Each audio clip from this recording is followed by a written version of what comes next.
Wait, were we supposed to restart? I did. It doesn't matter. They're just backups Oh, anyway. okay. The little ruse. I haven't used any of your guys' files for like 6 months at this point. Because Good. It's I don't so think I much can work. Even record on my end. It's too much work to try to set up all the shit. If a single person doesn't record their local audio, then it's literally all useless. But also, whenever I try to sync stuff up, something gets out of sync, and I'm not an audio engineer and don't know how to fix. I'm not. I have which a name. thing is or isn't out of sync. I have a name. You don't need to call me something. It's too much work to figure out how to sync audio across multiple sources. I don't know how anyone does it. Anyway, welcome to Dialog Choices Podcast. That was a little behind the scenes of why you listen to Discord audio instead of local audio and all these podcasts. And none of you have noticed. Don't lie. They did. Should we be recording on TeamSpeak? Didn't we go through the effort of setting it's so up much better. TeamSpeak? Well, TeamSpeak has so much too better late. audio. We didn't set that up. So fuck you. We're already 40 minutes late to starting this podcast because we keep starting other discussions. It's fine. Anyway, Andrew said he had a surprise for us. That's more important than audio quality. Present. Please direct your eyes for the what's it called? For my fellow co-host, direct your eyes to the podcast channel in Discord. Scared. And my eyes are salivating in ways. I am doing that my emoji. Eyes are hungry for this surprise. I'm doing that looking emoji thing. This is the thing I made. Yo, what? What? Look at them dudes. That's cool. Oh, that's good. What? I like that. I like that you put Twitter 2. That's my thing. Twitter 2. Yeah. Twitter 2. This is great. That's funny. I fully support stubbornly showing Twitter icons in year of our Lord 2023. It will never not be true. Like, you can't change. Well, it will when it ends. Sure. When it dies, we'll all remember it, whatever its name finally lands on. But until all of us at this current age die, we will always remember it as Twitter. It will never die as Twitter. It is really good.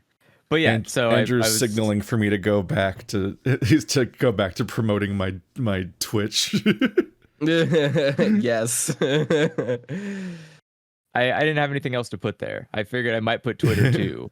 I could just change it at any time. But yeah, so that is I figured it'd be fun to have something similar to that. Just for the visuals. That's great. So I think this is excellent. Can I ask? I was sorry. I was immediately going to derail the conversation. Oh, no worries. The only other thing is it's probably not obvious now because of the way the screenshot took, but it's obviously using the PNG tubers, so they're fading out. Oh, awesome! Yeah, I assumed it was that, not that I'm just looming in the darkness. You might be. You made Keith so much bigger, and then I'm little. I think I did that because I originally set this up when you guys were still doing Cape. It's because you're little. So my avatar was bigger than his. Yeah. I think your avatar was much bigger, so I do need to adjust you. But yeah. So speaking of, Cape Escape is done. It's over. Cape Escape is done. It's all on Keith's YouTube channel, and soon will be on our tabletop specific channel. Because do we have a name for that? We do. Keith? Well, is it a name that can be announced? Did you forget? Sorry. No, I did. I just he did. It is. This is time for a graceful and very choreographed handoff. All right, so we're not going to trade shows with you guys, but no, we can announce it, right? Are we ready to announce it? Yeah, we're making a separate channel called Noel Playing Games, which is the final. After several iterations of trying to figure out where there might be SEO conflicts or confusing titles, because we wanted to mix in some variation of Noel, which is the RPG hyena barbarian race, because that'd be fun. Nice. And I'm commissioning a little animated intro, and we're gonna make the idea is to set up a new YouTube channel for it that hopefully doesn't just immediately flatline.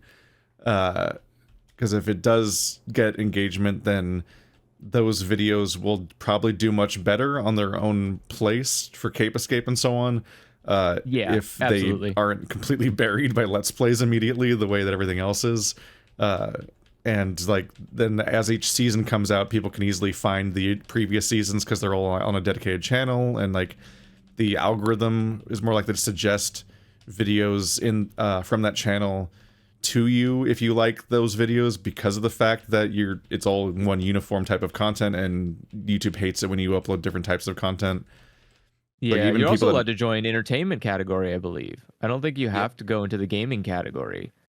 Maybe. I didn't even think about that. I don't even know how that works functionally on YouTube. I mean, categories aren't like huge, but I don't know. Anything that they are now.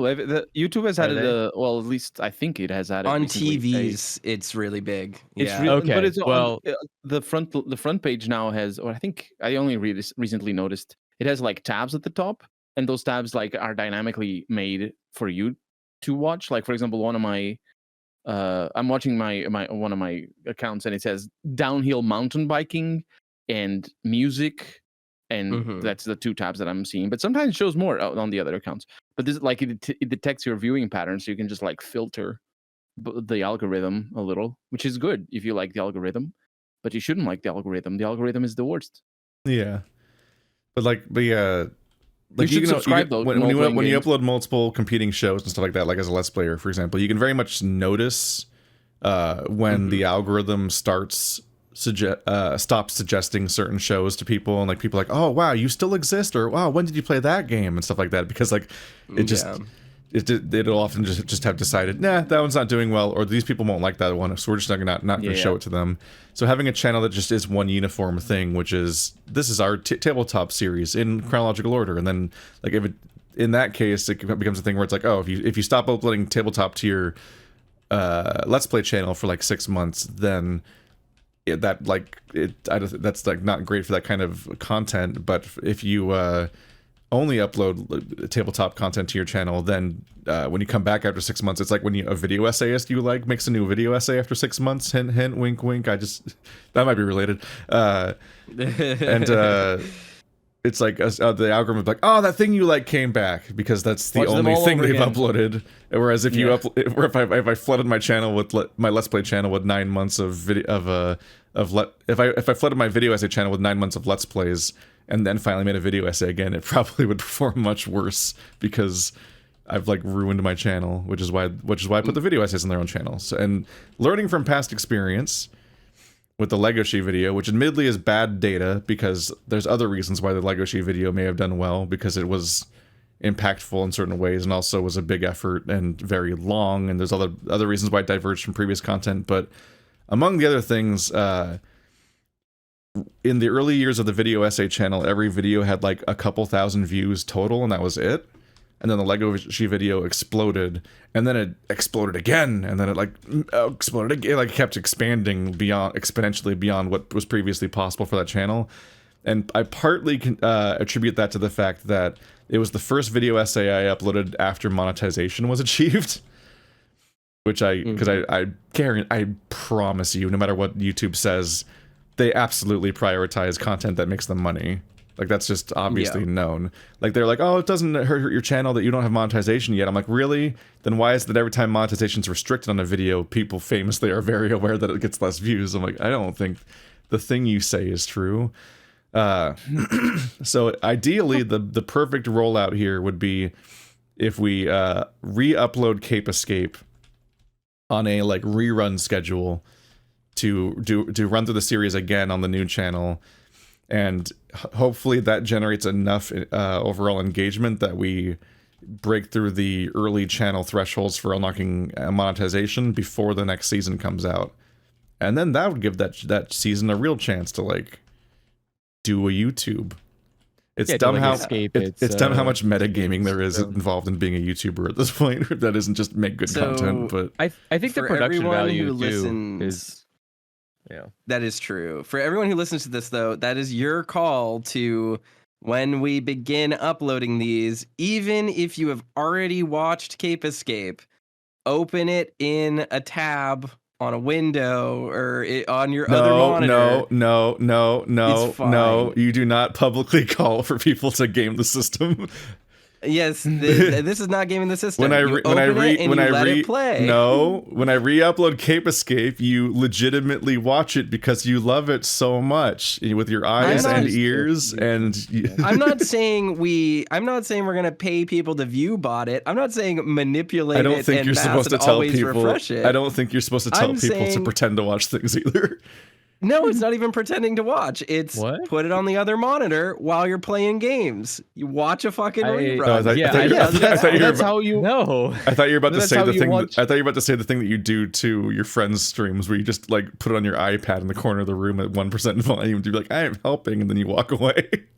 Yeah, that's good too. Yeah, that's but you can't say to do that because that's against the terms of service or whatever. No, it's against the terms of service to pay for people to manipulate views in mass. Yeah, they might against. It's like how you can get in trouble for telling people to click ads. Oh, sure. Like there's like a bunch of steps you can't tell people. You can't tell people to engage insincerely with the system. Oh, not insincerely, but I think you can absolutely ads is a thing you cannot tell people to click. But I think there's a difference in there is that because clicking on advertisements is like the advertiser paid for that engagement. Yeah, the advertiser. Yeah, exactly. Like the advertiser paid for that engagement, but you watching a video isn't paid engagement. You like that's the system. You're supposed to watch the video. Like telling people to watch it however they want to watch it doesn't matter as long as you tell people like watch the video. I don't care if you watch underwater in a submarine. Watch my video. I don't know. Leave it on the next spaceship that goes to the moon. Leave it on. Yes. Until it goes off. I don't care what you do with it, but go watch the video. I'm not even saying fucking mute the video, hide it behind another monitor in another tab. I'm saying just open it while you're doing something and let it play and watch it and enjoy it. Like if you've already watched it, that's fine. It doesn't need to be new content. Just watch it. Just watch it. Just like people do when they put Friends on Netflix or, Futurama on Peacock. Like just fucking engage with it.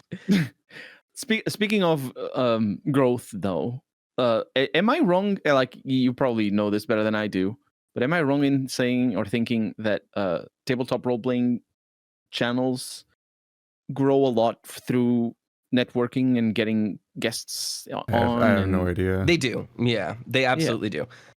But I know bigger which is why we're announcing our special guest star, Matt Mercer. There we go. An impression by me. My impression of Matt Mercer. Oh, I was gonna say, you see that? It's high that's noon. Actually, false engagement. Yeah. Wait a second. This is actually a crime you've committed. False advertising. Just as if my shitty Southern accent isn't just a Matt Mercer impression to begin with. I'm just like, I've played Cassidy for a couple of hours. I can play this character for an entire campaign. One of One of the things about doing this, though, is that it actually does allow us now to like showcase things more and like do things differently in a way that will allow us to do things like that and grow. So like when it's just buried in your Let's Plays, like saying this as someone who is appearing on your channel very frequently, it doesn't, like, from an incentives purpose, I do Fear and Hunger with you because I like playing Fear and Hunger with you, not because me doing Fear and Hunger on your channel like gives me exposure. Fucking no one clicks through. It's not. That's just not how YouTube works, right? Yeah. But no, whenever I promote the Street Fighter tournament or this or that, or I'm like, hey, yeah, you guys keep asking about Bird and Andrew and whatnot. Their channels are right there, and then no one clicks on it. Like, it's impossible to tell someone to look at something else on YouTube. Yes. I learned that from when we did Sad Games for like 2 years, and we had a bit of an audience, and Tokyo Jungle would get a few 10,000 views and so on, and I'd be like, hey guys, I'm making a solo channel. Me, the guy in the videos you guys like. Remember me? I'm promoting myself on my own channel. This is a slam dunk, right? No one subscribed to my new channel. I got like 2 people, which will both proudly declare themselves because they're probably still here somehow, but no one else. Like, I had to start from scratch again, basically. It was so frustrating. But I'm literally the same person. But yeah, there's So a lot of value. There's a lot of value in that. That's why there's such a cleanse disparity and why so many people were shocked by the rebranding after everything that happened, because like it was more common for people to discover me via the Lego Sheet content and so on, and then find my Let's Play channel than it was for the Let's Play people to even be willing to look at the new channel. Yeah. Which is why like the all of my essays were getting the views of like a decently performing Let's Try, and not like, you know, what you would think a video essay would do, until they started just organically growing on their own, which is a bummer. So yeah, I don't know.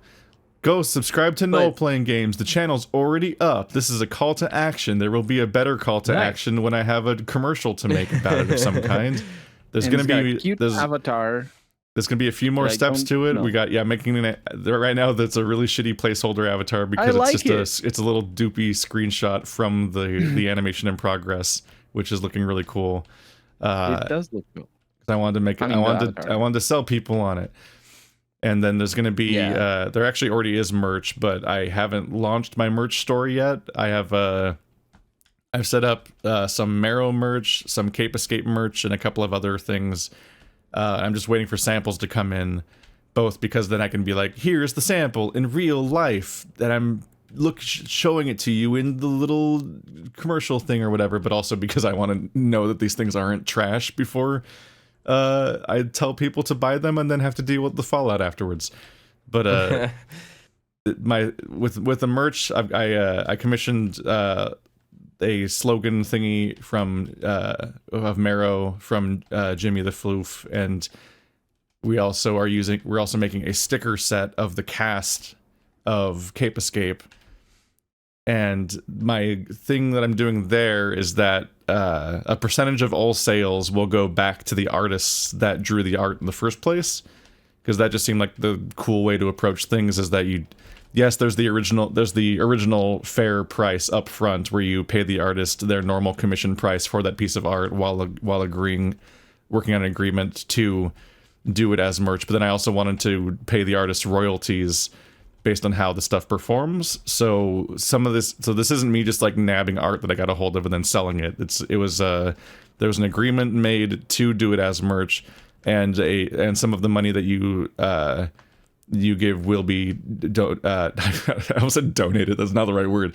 Some of the money that you pay will also go to the artists themselves, and so they're gonna have a real good day in direct proportion to how good or bad the merch actually goes. And then there's also going to be a Patreon for No Playing Games specifically. And that's because No Playing Games is kind of its own separate thing, where it's like it's very much its own separate thing. Like when this whole thing got started, Ka was already working on this whole campaign thing, and then just DM'd me like, "Hey, do you want to join this thing?" And then I opted in, and then I think Toaster was already in, and then then it was like, "Hey, do you have other like people that might be interested in playing this?" So I asked Marty and Illusory Wall. And as a Hail Mary, as almost jokingly, we were like, what if we got McSkinny, actually? He does like a tabletop RPG, like visual novel now.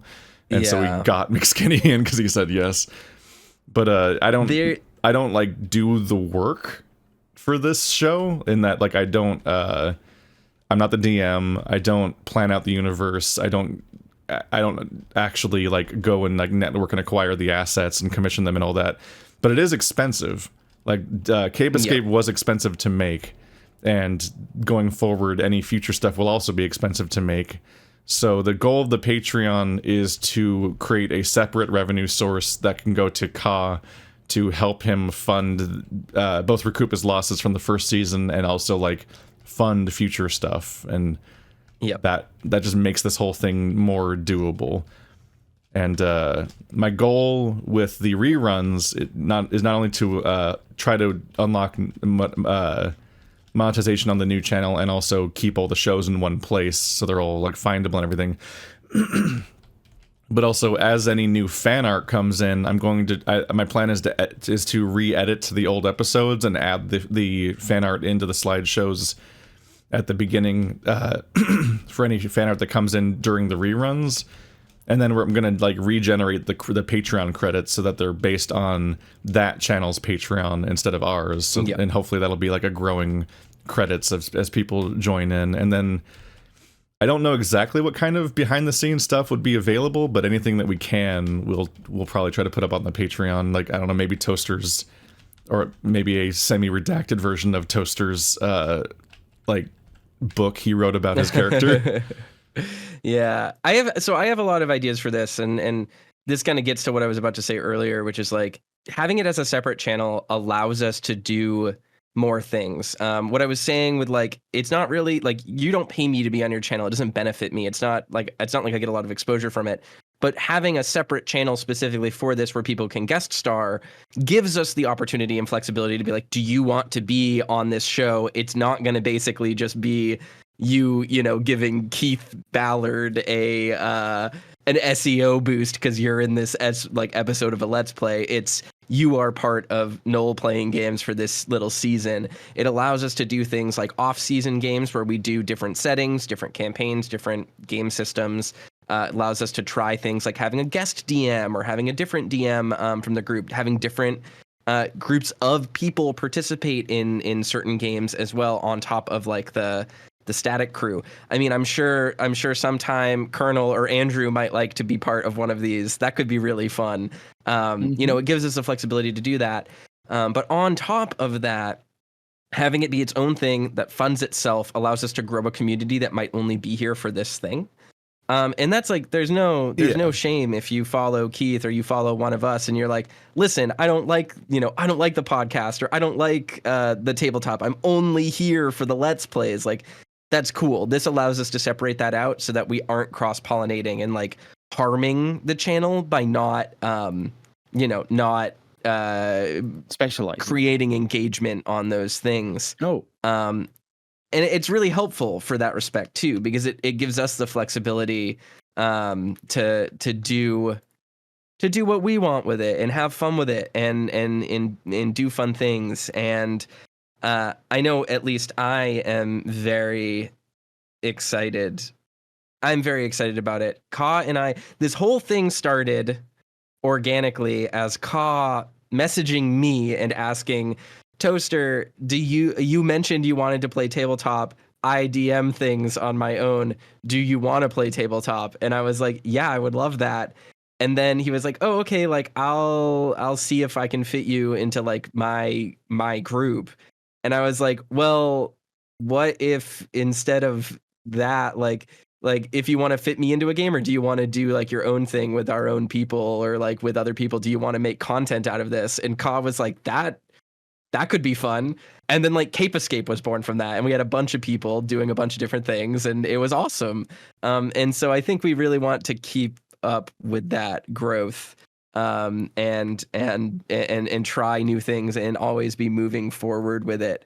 And this is just a really great way for us to do that. So obviously Noel Playing Games. It also does not hurt to have other presences online, because yes, for the last year or two, the Let's Play channel has been like somewhere between stagnant or a sinking ship, where it's like it is just not.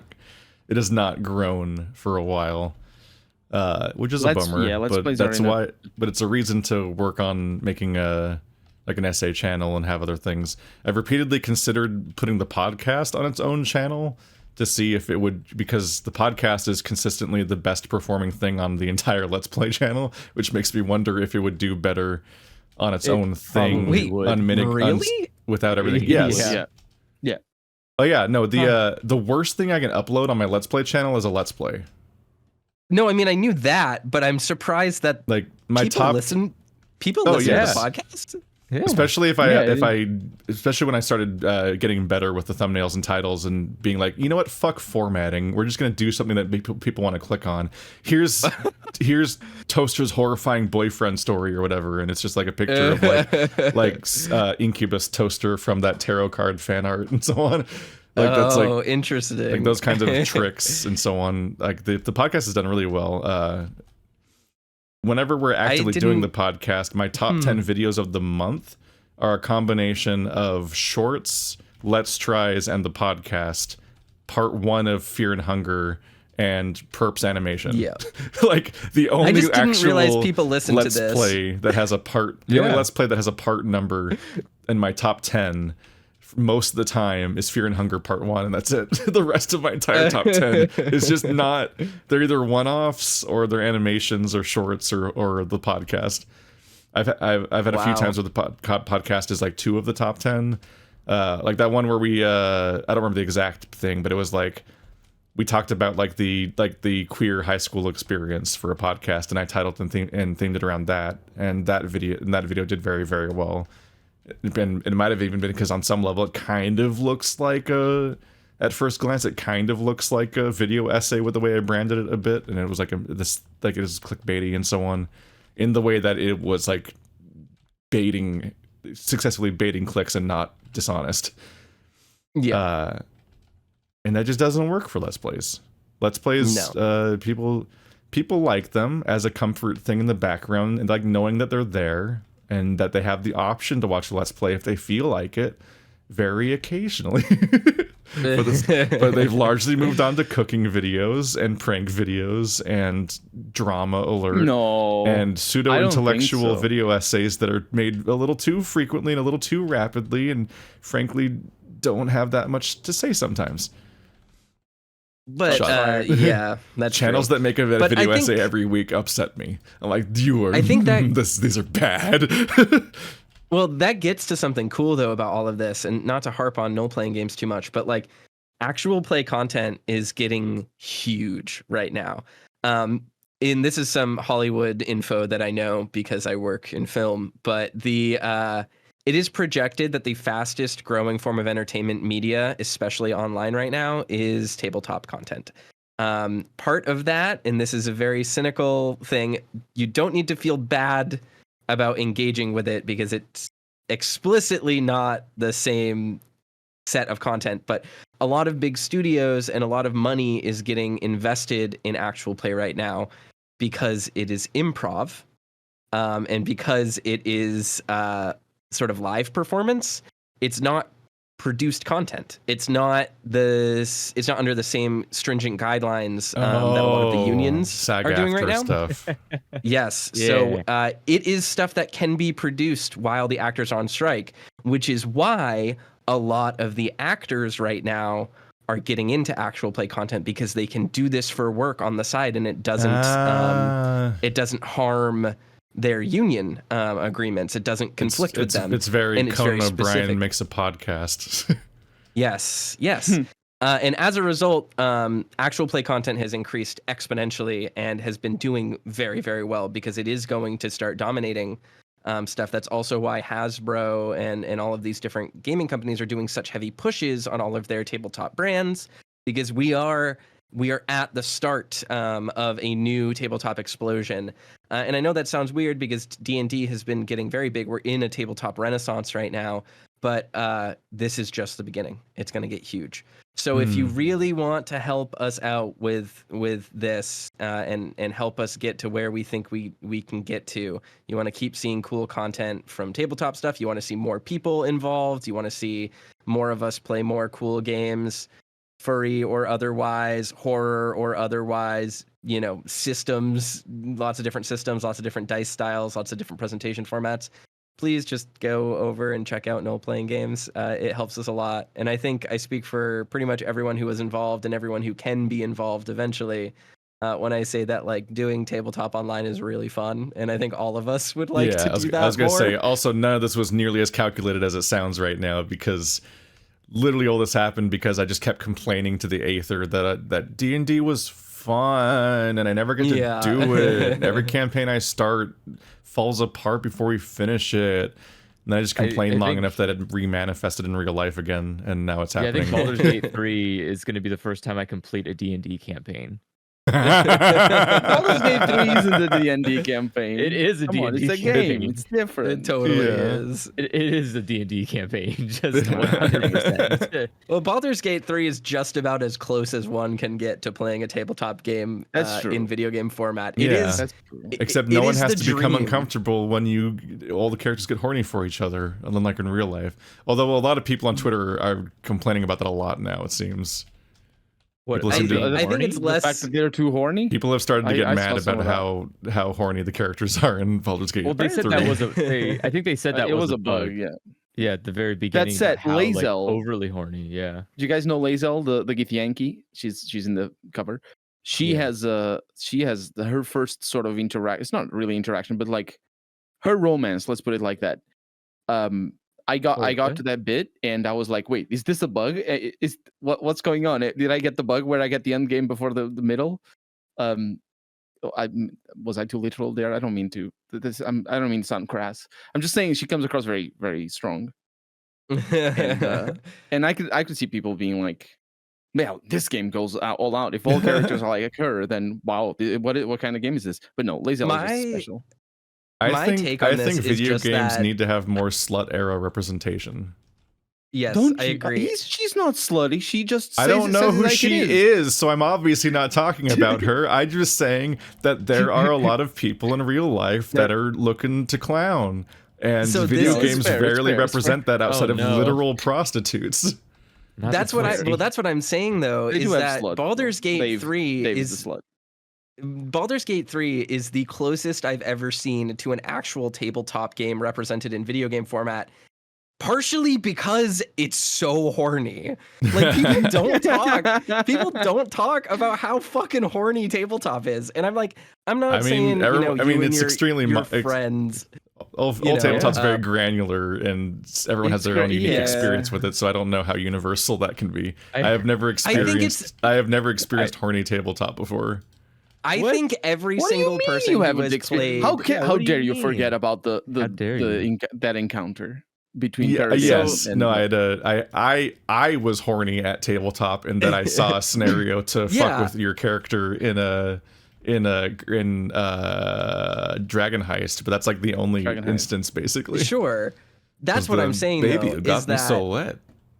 everyone who plays tabletop for some period of time, and especially people who consume tabletop content, yeah. know that one player who wants to play the smooth talking bard who walks into the tavern and sees the barmaid and is like, "Hey baby, what you doing?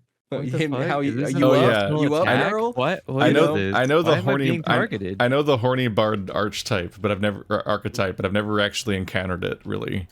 So I feel like Yeah. most Your people, character was not very horny. Your character That's ran true. a brothel, but he didn't actually have horny scenes. Was there even Sure. time to Very develop true. my character? Not really. That's the part of the issue. Is every campaign we Like, every like, I was campaign gonna struggles say, to continue for longer than any amount of time because I literally you get like I 5 literally people together and then one of them just vanishes inevitably. like during the Or scene where we two. had to find information out, I literally flirted with the owner of a brothel. But you didn't do it in a very horny way. Is all. And that owner of the brothel was a guy, and Effie was trying to like trick me into being uncomfortable. I was like, no, that's not how this works. Like, No, Andrew's gonna play the game. He's gonna get that info. I love that. But Effie was not fully prepared for the pansexual halfling. that's great. See, but that's what I'm talking about. That's tabletop. And Baldur's Yeah. Gate 3 is so good Absolutely. at capturing that. At just being like, Yeah, you that's know true. what? All of our player characters in this game, all of the party members are the most chaotic fucking gremlins that you could possibly put into a game. oh yeah. Be They are, prepared yeah. for that. And like, it's so awesome. I If you can't wanna wait draw- until. I just Like, want to play keep on it going. because it'll be the first full-size RPG I play. But one, because like What do you mean? Well, there's more of that Full-size- sentence, but I'm still saying, I'm still talking. Okay. One, it was the fact that for years I've talked about the fact that like AAA RPGs are just dead. Like for the most part, there are no AAA RPGs. The closest things are Yeah. two competing indie companies that have a lot of money. I mean, the definition of Dark indie is Souls. very up in the air when you talk about like CD Projekt Red, but they are a self-driven like Valve type company that can just create a RPG in a way that like everyone that's ruled by a publisher just has stopped doing. They put RPG elements in every other video game, but also canceled every RPG project possible and gutted any development that's working on any of them, and it's just a nightmare. So I spent the last 8 years being like, okay, well, I made a channel. It's like kind of about playing Western RPGs, and I'm looking forward to like Like as somebody who was like a BioWare fan and stuff like that, it was like looking forward to more stuff like this one day, and then it was like all I got in the last 8 years that it wasn't by CD Projekt Red was like Andromeda, which was just a real bummer of a time. Obviously, there's indie CRPGs, and those are fantastic, but like the type of RPG that I got used to playing in the first place just died. And this is the so like seeing something like Baldur's Gate 3 happen is wild because it does delve back into some of that territory, and it does so by circumnavigating the AAA thing again, because that's just the only way RPGs get made, and it's a blessing that they can even ever exist anymore, because they're impossible to make on their face. Like, they're absurd. But also, every RPG I did play for like the first 8 years of the channel, I did while pretending to be straight. And so I'm like, oh, I could just actually be gay and not have to worry about the stupid like when I played I remember playing Dragon Age Inquisition and like sort of like offhandedly like commenting like, oh yeah, here's our different clearly interested romantic interests we could pursue potentially. And to this day, I just viscerally remember someone being like, please don't pick the gay option. It's bad enough that you're not even human, in response to the fact that I was playing as a Canary, and I was kind of down bad for Iron Bull at the time. And so I like I bearded with I made Josephine my beard because she's because of course you would pick Josephine if you're trying to pretend to be straight while playing Dragon Age Inquisition. And that's dumb. That sucks. But like, yeah, like I played a female shepherd and made a great show about how much I like the Jennifer Hale as a voice actor, which is true. She is better. She's incredible. But it was just so I could sleep with Garrus. Like, that was the ulterior motive with the Mass Effect trilogy playthrough, was that I just wanted to hook up with Garrus in that playthrough, which meant I had to play as a female shepherd. Like, this is the motivations. That's fair enough. I can't believe you played female shepherd specifically to sleep with a male companion that isn't romanceable by a male companion, and you picked the worst one. I'm so ashamed that you didn't pick Thane. Get out of here. Thane is good. He has a good payoff on Mass Effect 3 as well. Yeah, I thought he was really Thane pretty. is so good. Thane is cool. He does kind of come and go. He does a little, yeah. It's the best part. But I did discover that like Tally and Garrus are very cute together, and it makes me want to specifically not couple up with either of them in a playthrough, which is hard because they're both there in every game. So they're both the best long running companions. Yeah, they're both they can both die, and they're in every game, and they're relatively easy to romance, and popular characters. So it's very hard to get this scene because it requires so much restraint.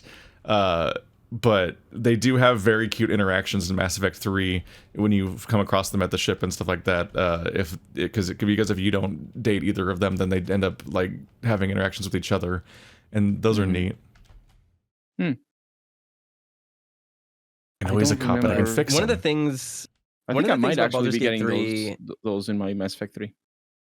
That is really amazing. Is Baldur's Gate 3 is like kind of like a miracle game in that like truly.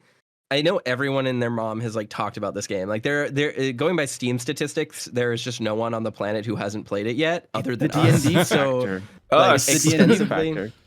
No, as me and Toaster, like if we end up doing a co-op series together, the comments are just going to be erupting with all the things we're fucking up because people have already seen every permutation of every quest, and we haven't, even though it's a relatively new game. I'm excited. I'm excited to play it myself. I've been watching Brewing play a bit of it. Nothing super spoilery, but the people don't understand the scope of this game. Like when you tell people Baldur's Gate 3 is a CRPG, it's like an old style CRPG too. Keith, you mentioned you're like, oh, like I was hoping that the style of CRPGs I wanted to play, like the style of RPGs I got into playing and wanted to play more of, even those were a departure from the CRPGs that like started the genre, which is interesting. I don't think Baldur's Gate 3 is an old style CRPG at all. I think nothing the old is. Like it's so groundbreaking in terms of the interaction level that you have with your companions and with everybody in the game. That I'm like, about to get into old stuff that is just specifically. Linear. Baldur's Gate 1 and 2 are linear games, and you have by some comparison, side quests with yeah. Not even by But comparison. If you compare them to Fallout 1 and 2, they're linear sure. games. But what I'm Sure. saying though is that people are used to a specific style of like Jade Oh, I Empire see what you is mean. nothing like Baldur's Gate 1 or 2. I see what Right. you mean. But yeah. so or like like KOTOR 1, the reason why KOTOR 1 was as popular as it was because it was seen as a approachable RPG back in a Yeah. time when things like Baldur's Gate and Neverwinter Nights were considered unapproachable. So approachable that it's even literally those the have game that got disappeared. me into RPGs. Yeah. Yeah, So yeah. now Baldur's Gate 3 comes out and it is seen as a return to the Infinity Engine style of games, the more classic CRPG style that we're used to. And that, what I'm saying there is like that sells this game less than it actually is, because Baldur's Gate 3 is fucking ginormous. The depth of interactions you can have at any given moment in that game are mind-bogglingly industry challenging. Like, to the point where I am shocked that this game ever came out and came out as good as it did. When it got announced that Baldur's Gate 3 has like the highest Metacritic score of all time, displaced Does every it? other highest rate. Yes, it does. Does it? Or it Of did, this year it it did as does. of a week and a half This ago year or it something. does. Yeah. Yeah. It's wild.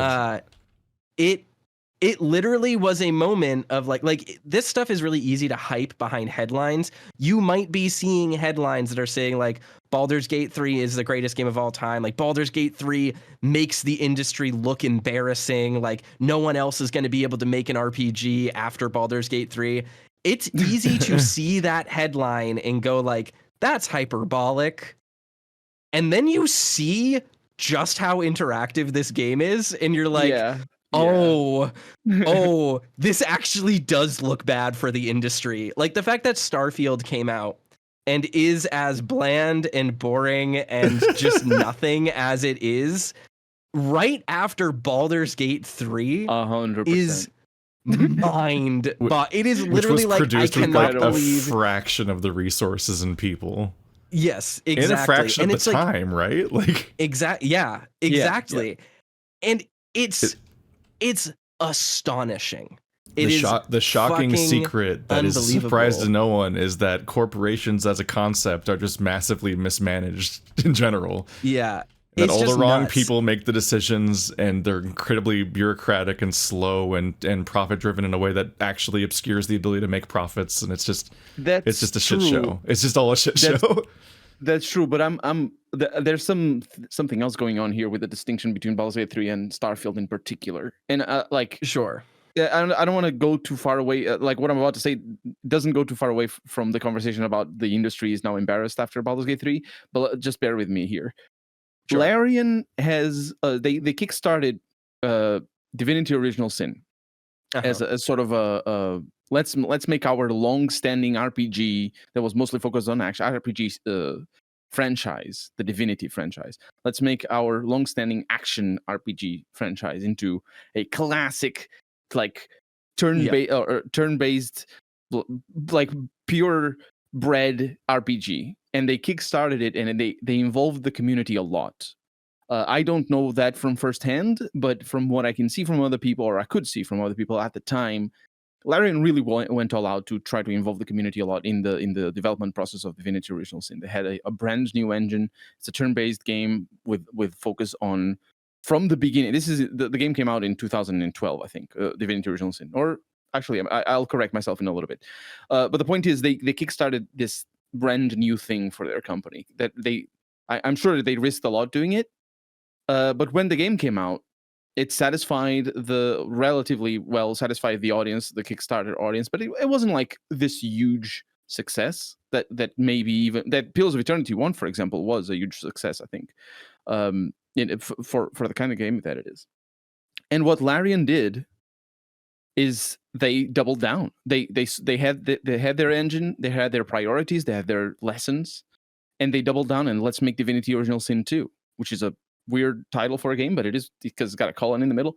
But they just doubled down. They made it to 4-player co-op. They made it even more tactically deep, and they improved the engine, all that. And I think Divinity Original Sin 2 is easily one of the top 3 best RPGs of all time. Yeah. I think it's, in terms of high budget, it's the best. Before Baldur's Gate 3, Divinity Original Sin 2 is the best RPG in terms of high budget RPGs. Mm-hmm. And it came out back in 2018 or something. Yeah, and 2017, and the thing 2018, something like that. And the thing is, they've been accruing all this knowledge from the community and from and like doubling down on a sort of a niche franchise and like going beside everybody. Like, people don't pay attention to Divinity because nobody remembers Divine Divinity from 1999 or whatever else came after that was worse and less popular. Actually, Beyond Divinity was kind of popular, but nobody remembers that. But then they took up all of that knowledge and the technology and the development expertise, and they put it into not only Dungeons and Dragons, they put it into Baldur's Gate, which is such an influential game because it spawned one of the most influential RPG companies of ever, which is BioWare. It spawned a bunch of other franchises that just look after Baldur's Gate. This is, I'm gonna make a new one. Like, Baldur's Gate is the inspiration for Pillars of Eternity, Pathfinder, Kingmaker, the freaking. Oh, I just had a couple more. Torment, Tides, all these different things. Yeah, 100%. Tyranny. And it's Baldur's Gate 3. Like, people, Baldur's Gate 3 was like at one time in development back at the beginning of the 2000s. It was not going to be developed by BioWare, but it was canceled. It was called Project Orion. Larian is the company that will give every random animal the entire conversation tree.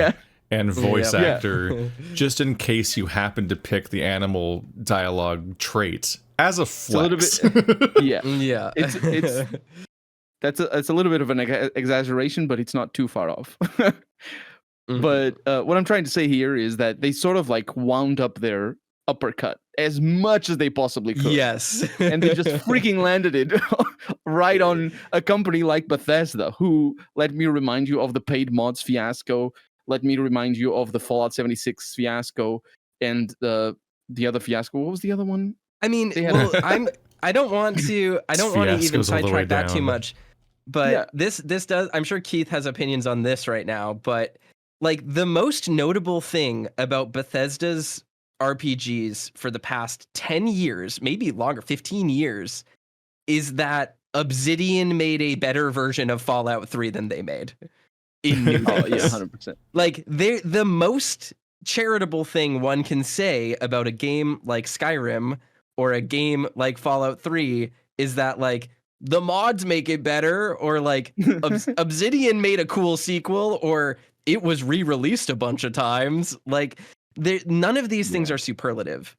And yet fucking Larian comes in and releases just maybe the greatest CRPG ever made, according to most people.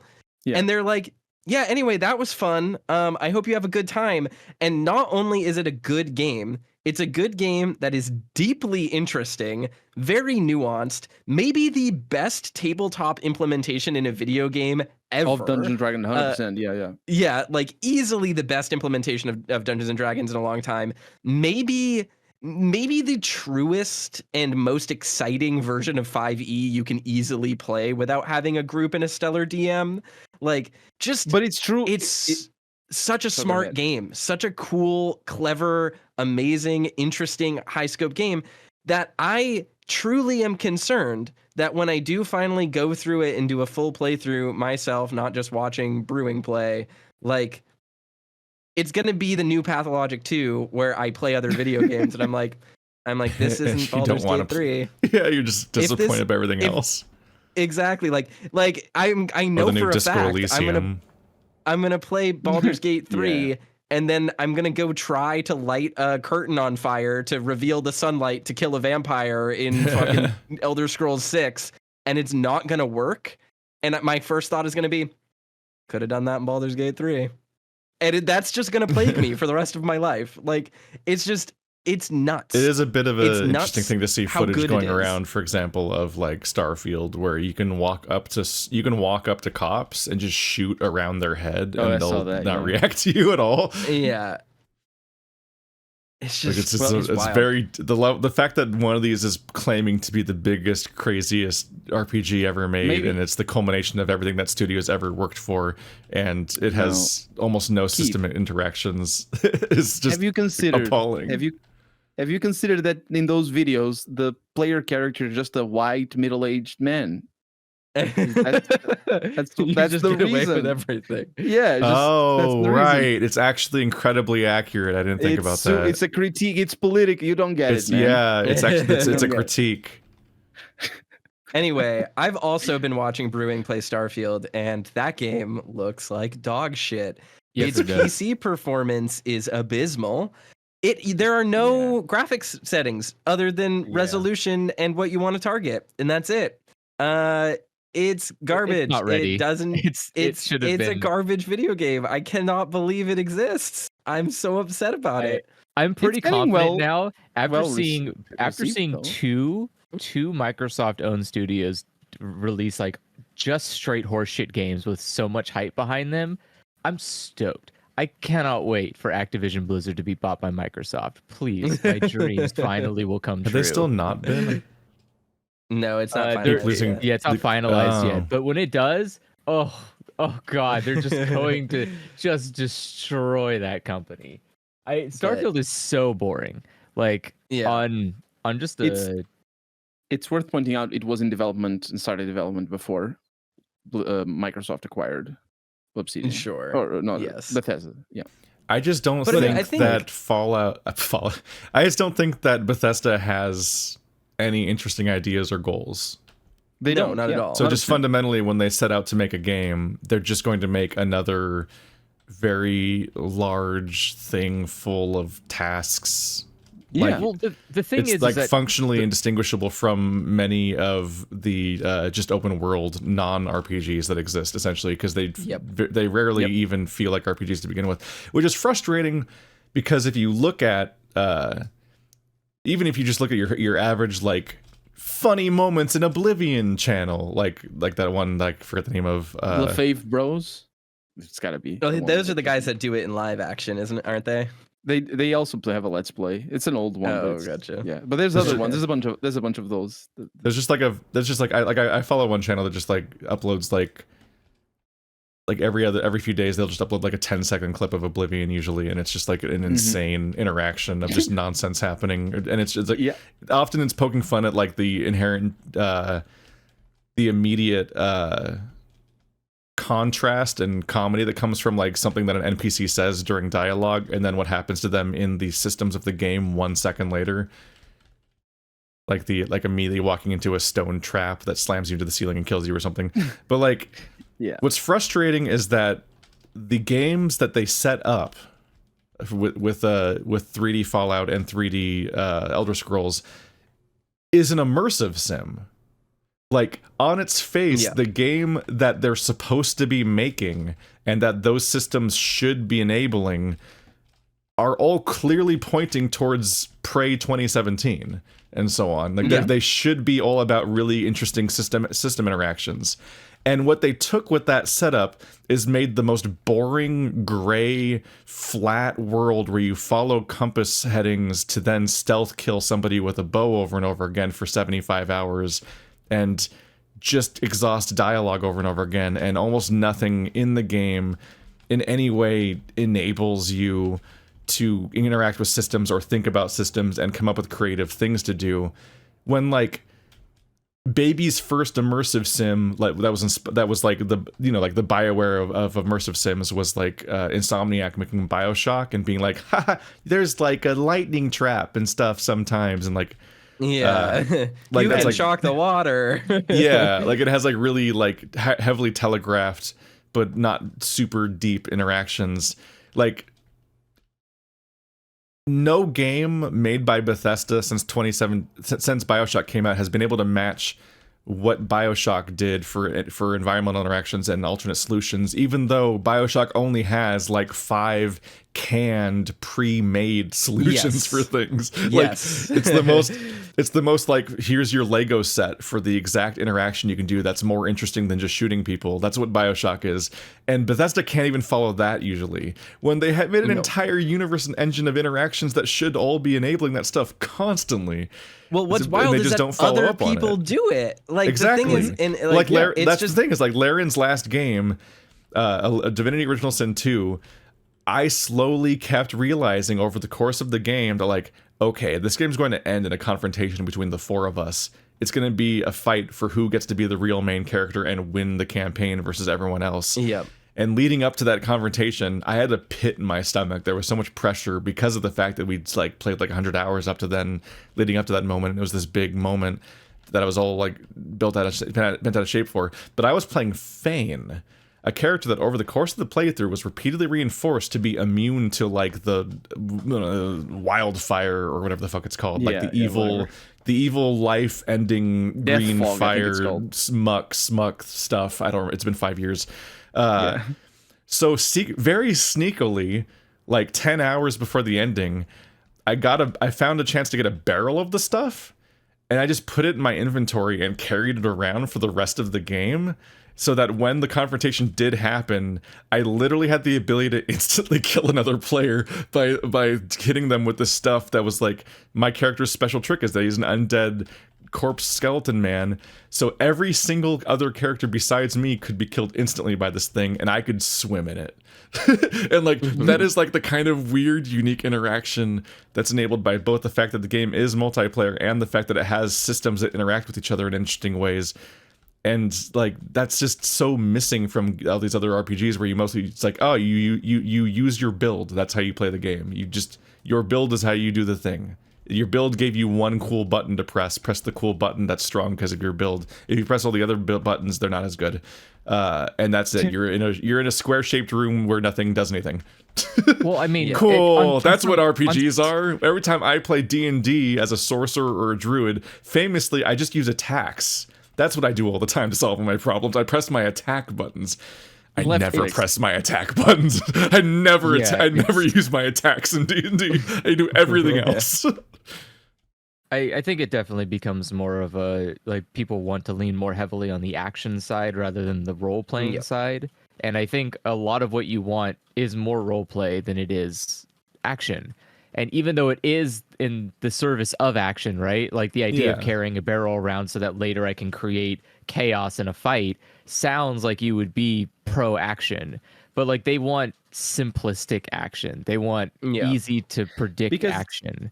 It's easy to make, though. That's why it is easy. One of the things about this that I think speaks to exactly what Andrew's saying, though, or not Andrew, sorry, Keith is saying, is that like Bethesda's systems seem to imply that there are going to be emergent, immersive sim-esque style gameplay. Like, that's what kind of makes these games work. That's what even makes like New Vegas work when it works magically. The level of interactions always caps out with, isn't it funny you can put a bucket on their head? Yeah. But what I was saying when I said other people are doing it, I didn't mean like Larian with Baldur's Gate 3. I just meant like, people make mods that are like this, and it's cool. And it's cool. So it proves that the system can work. And it's unfortunate to me that people see that and they go like, mods make Oblivion, mods make Skyrim, mods make, Starfield so good. When it's like, if the systems were there to play with and were facilitated by the game, why did Bethesda never do anything interesting with them? And people are always like, people are always saying like, these games are good because of mods, but they also keep rewarding these games with money by buying them every single time they come out in massive droves, including them re-releasing this game on fridges and shit. And it's like, or you could play the good games that actually do these things. I'm begging you. I'm begging you to play good games instead of trying to mod bad games into having interesting mechanics they don't have. Like, just play the good games. They're all failing because you're buying Bethesda games for the 7th time. But that gets to what Andrew's saying, though, is that people, and correct me if I'm wrong here, Andrew, but like, people don't actually want the interesting systems. They want to tell people that the interesting systems are cool and that it makes it better. But really, 9 times out of 10, people are just going to play Skyrim and be like, I got the axe of white bleed, and I click the person, and their brain explodes, and then I glitch through the floor. Anyway, I'm gonna watch TikTok for 8 hours and then pass out in my own beer vomit. Like that's just that's what these games are. It's like you're thinking of it as a person who sits down and finishes a game. Most people probably have never beaten Skyrim. Like, I beat it twice. 3 times. Yeah, but you are a weirdo. What a freak you are. True. Why would you beat Skyrim? I've never beaten the introduction of Skyrim. I can't take it. It's like more than 70 hours. How did you do that? How do you have time for that? 70 hours? I think I had 200 on each one of my playthroughs. That's a lot of hours. The thing with this, though, is that people don't beat games in general. This isn't just a Skyrim thing. This isn't just a Bethesda thing. That is true. If you look at the trophies for games, like even story-based games, I'm going to say short story-based games, and then I'm going to say an example of a game, and people are going to argue with me about how long it was. But like, this game is short compared to what we're talking about. But like, if you look at like the trophy completions for like God of War 2018, a game that people say is incredible and has the best story in gaming, and I'm not litigating that. We're not talking about that. I'm saying that's what people say.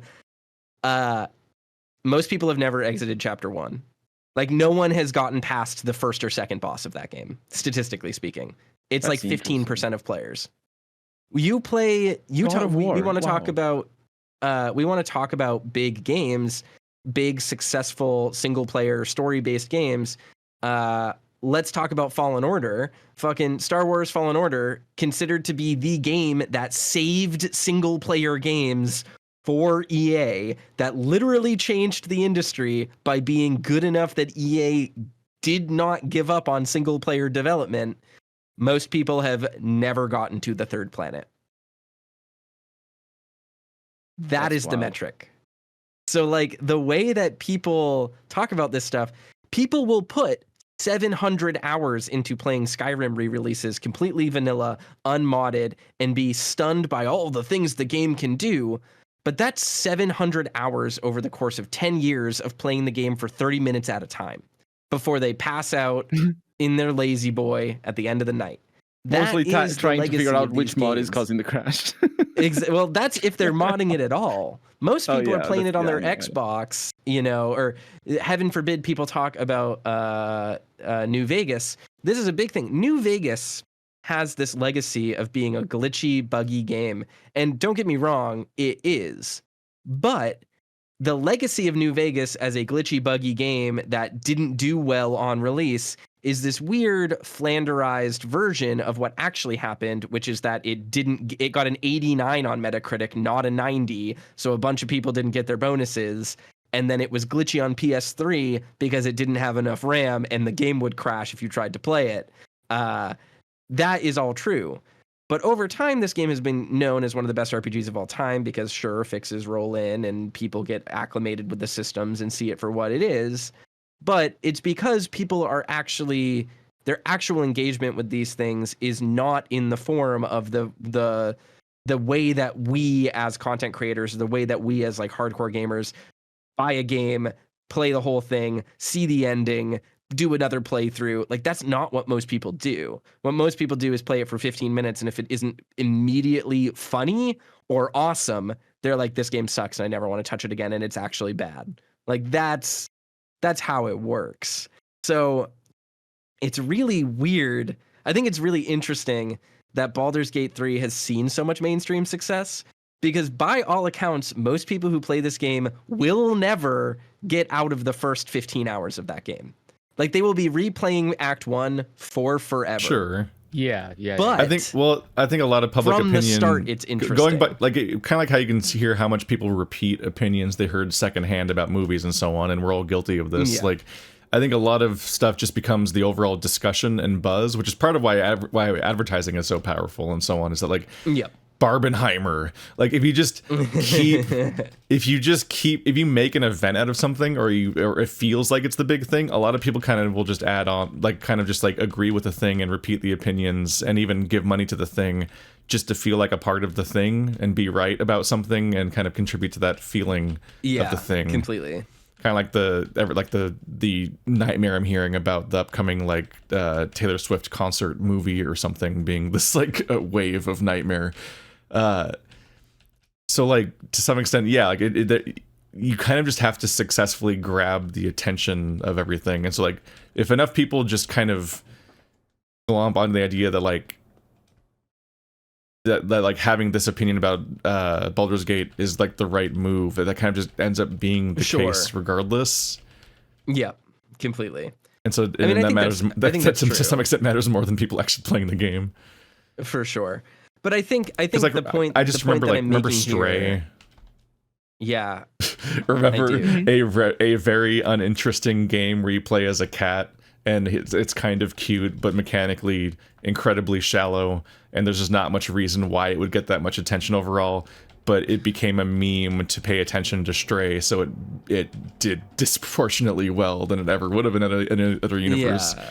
Like sometimes the discussion just goes so there.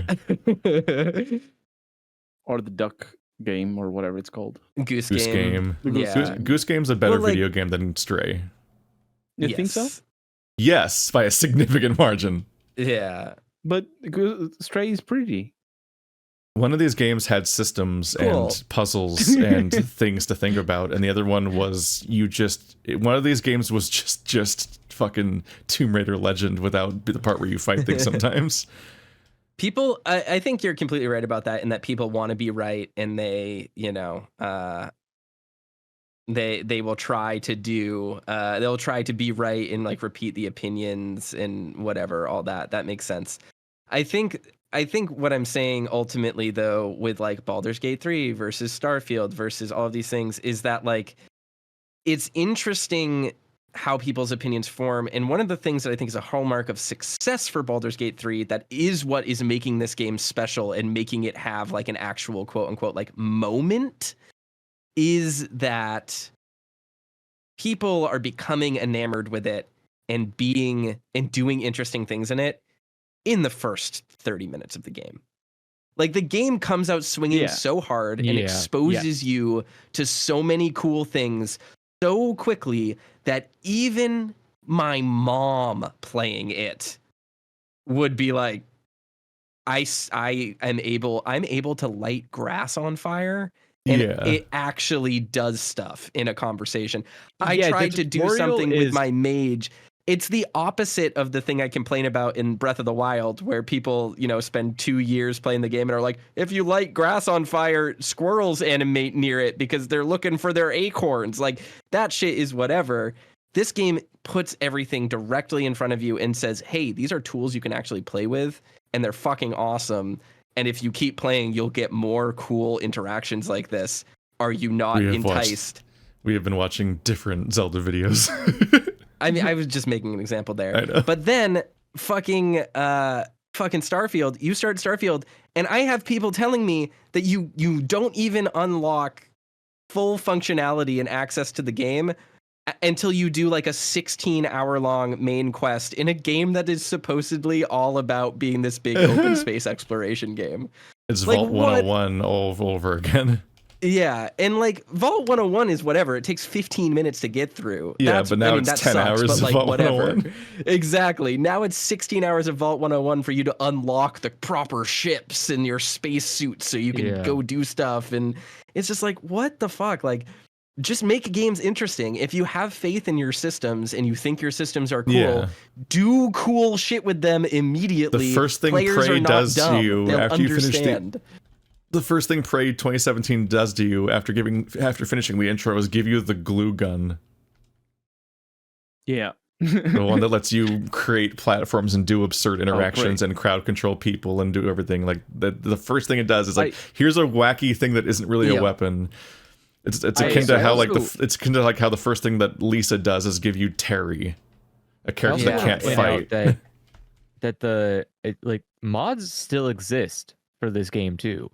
It's not like Skyrim is unique in its ability, like, because that's a thing too. That's the thing, right? That's why I say like play good games. I'm like, the good games have mods too, guys. Yeah, like Baldur's Gate 3 has mods, and not just boring mods. Like there are meme mods in here too. Like people are having a good time with this game, Yep. just as much as you would see in a Bethesda game, except the difference is the foundation is good. So like when you see a meme, you go, well, that's cool. I don't have to worry if it's going to explode my computer because this game runs like trash. There's but also there's a lot more fun you can have. Like they're more, you can add more quests to this game. Or change companions. Companions. There's like a lot of stuff you can do. No companions yet. Yeah. Custom species and races and backgrounds and you can do like tons of stuff with this. That's actually something that I think a lot of mods I've already worked on is making it a little bit more faithful to the tabletop. Earlier, Toaster, you were saying that this is the most like loyal adaptation of the tabletop to a PC game, and it's true. But also, like, they don't do it blindly, which is awesome to see. Like, for example, tiny things like the die you roll when you roll initiative, instead of being a D20, is actually a D4. And the reason why they do that is because, as far as I understand it, anyway, they want they want there to be a higher likelihood that your teammates are stuck together in the same turn, so that you can mix and match. Because if you were a D20, you'd probably, in larger fights anyway, you'd never get your companions together. But it doesn't really affect who goes first anyway, because it's still chance. There's some other changes that are like that, the tiny, that imperceptible, and like it's just very important to front load what makes your game interesting as fast as possible to hook people. What happened is that people took a lot of the wrong lessons from games like Half-Life 2 and BioShock, is that they think that you need to have a linear canned narrative sequence that hooks people in order to get them to like the game. But those are often, especially since nobody actually values writers and world builders in these companies, all the people that have tried to recreate what's good about the beginnings of Half-Life and BioShock always fuck it up. They're always significantly worse. Like, they're almost always, half of them are about following a character that opens doors. They're tedious as shit. Like, BioShock front-loaded its mechanics. Like, it did like that with theming and everything else, but very rapidly. Very, very rapidly you get mechanics. Like, Breath of the Wild puts you on a plateau, says go to 4 things, and each of those 4 things gives you a new mechanic immediately. And then, like, what the fuck can I do with this? Tears of the Kingdom does the same thing, where each shrine that gives you a new mechanic then has level design between those locations that encourages you to engage with those mechanics, like physically building things that solve your problems so you can continue forward by having these like areas where there's like all that's between you and the next island is a rail. Create a vehicle that lets you get to the next thing. Like, you're doing a game, and you're engaging with the game, what the game's capable of. And like freaking the funny thing about Divinity Original Sin 2 is that it's so chock full of mechanics that you will find them on accident immediately. Like how every weird terrain or obstacle or oil or water or fire all propagates and interacts with things, and so you'll quickly accidentally find the mechanics, and things get really interesting really quickly. And a struggle that a lot of these other games have is that like fucking like Vault 101 locks you in a room and has you just talk to a bunch of people when you're a little baby child, and then like slowly it draws out the concept of a character building screen over the course of several normal interactions, like taking a test as a child by sitting down at a desk and stuff like that. And it's only and then when the game actually starts letting you even do anything, Vault 101 also just kind of refuses to let you make any choices or interact with the narrative or systems. Even when the combat starts happening, they still want you to fight things in the correct order and in the correct way, and you have almost no ability to alter the outcome of what's happening in Vault 101. And so it takes so long to actually start playing anything that the game hopefully wanted you to actually experience, that you're like you just start losing your mind. I mean, I think it's interesting too with the Fallout stuff that, and this is the other thing that like a thing about flimsy systems that really sucks is that like oftentimes the way that you like streamline this when you're actually pragmatically playing these games is you run around the room, you have your dialogues with everyone, you're just mashing A, and then at the end of this little section it goes, we've determined your character should be a big brute who wields a hammer, and then you just scroll down to the dialogue option that says, no, let me pick it myself, and then you just like fill it out the way you wanted to in 2 seconds. And it's just like, it's such a bad way. I think it's so bad to introduce your mechanics to a game and try to set piece something and signpost something, and then say that's actually okay though. We have no backbone. You can change that. Like, if you want people to play something and do something, make them play it. If you want it to have consequences, make it have consequences. Stop giving them outs. I'm not saying these games are also never like, try out our new age like test your personality, create a character mode. It's always like, you have to play this even if you're not going to accept the consequences, which almost no one will, because like even in Fallout New Vegas, who wants to have a Rorschach test or whatever affect like your fucking actual stats? You just want to build a character. Yeah, exactly. But the thing, like, Bethesda really shaped the industry. They shaped themselves. I don't know if a lot of other companies do the same, but like, there's such a feeling that they're embarrassed of what RPGs do, historically do, which is get you a character creation screen at the start of the game before you have played the game. And like, obviously, there's a lot of criticism that you can make about that. But one of the pleasures of playing an RPG is making a fucked up character, finding out all sorts of things that you can improve, and playing the game again and getting better results for the quests and stuff, and like things that would work better. Like, obviously, that requires a game that is reactive, which Bethesda, they don't do that. No. But Baldur's Gate 1 and 2 kind of didn't either. But at least like Baldur's Gate 3 just puts the character creation in the middle of the opening cutscene, which I think is a lovely thing to do. Yeah. And they are unashamed about that. They just, here, create a character. It's D&D. There we go. I mean, it's an easier character creation, admittedly, than perhaps. Well, actually, I'm being unfair. It's harder to create a D&D character than in any character in a Bethesda game. So Bethesda really, like, even in Morrowind, which I adore, they still have that whole thing where you can ask questions. I never do, but like, you get that full, I forget his name actually, from the census bureaucratics or whatever. Asking the entire Bethesda formula is so Celis rough Gravius? because, like, how dare you remember? Bethesda refuses to make games where your character has weaknesses.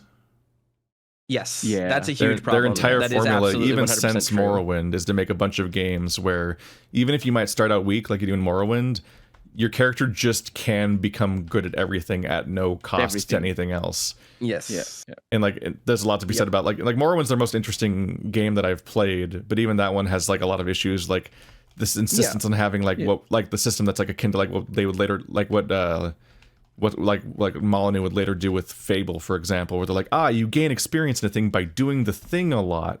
So like, so I gain I gain speech by using an auto clicker. Cool. Good system. I gain sneak by just AFKing in a corner for 100 hours. Cool system.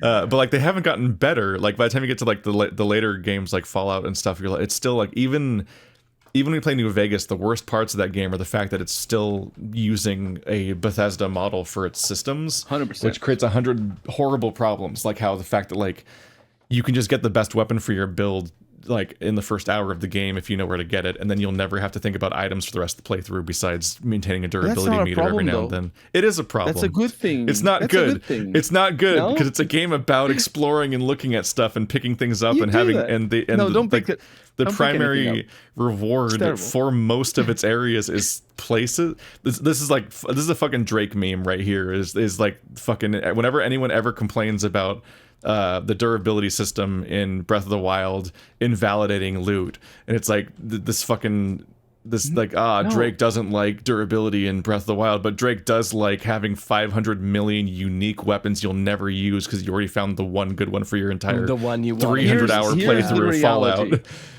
Here's the reality: invalidating loot is good, actually.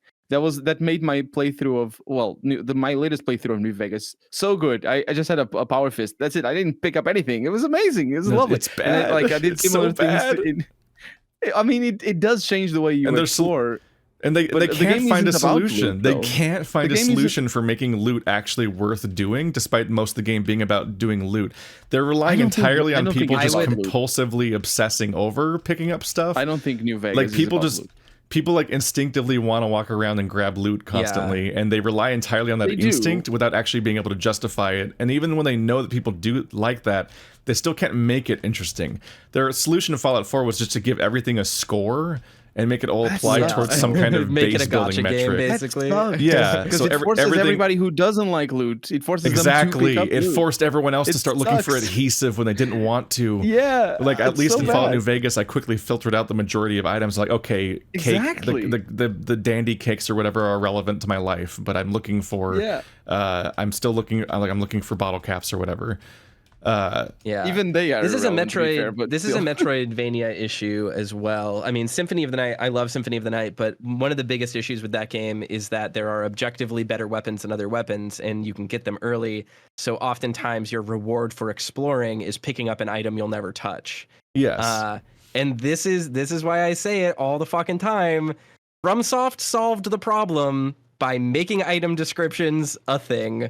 They're a meaningful thing. They're a Because you get reward. narrative reward for finding items. Yeah. Exactly. Yeah, even if you never fair. find something, you're gonna use that's better than your Baldur's Straight sword or whatever, like you going to the second platform, killing some enemies, getting some souls, that's a benefit.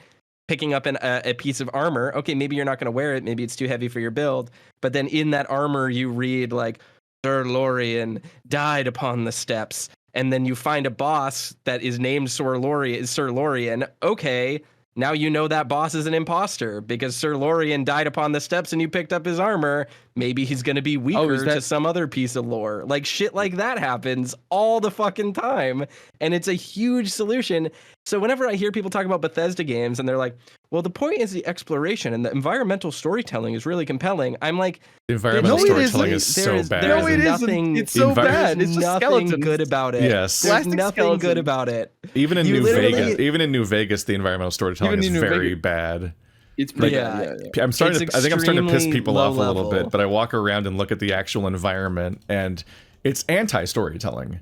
It's It's- yep, unstorytelling. 100%. One of the worst things about the entire Bethesda Fallout setting is the fact that they decided that it has to be aesthetically dilapidated because it's quote unquote the post-apocalypse, even though the whole point of the setting is that it's set like 50 to several hundred years after the apocalypse, depending on which game you're playing, which means I hate to break it to you, human beings figured out woodworking and paint a long time ago. It's not like a Yep. modern discovery. So like Yep. people would just make new buildings. Like I look at the people argued with me because they're stupid. They're stupid and wrong. Yes. You're all stupid and wrong. That's just how you are. I'm sorry, but you're so wrong. As that I went to the fucking NCR, one of the NCR camps. And it's like it's a clearly like a wood they've built wood palisades and they have a bunch of tents made of like shitty corrugated metal, and I'm not against the idea that they would grab random pieces of corrugated metal and jam them together to make their temporary tents for their military base or whatever.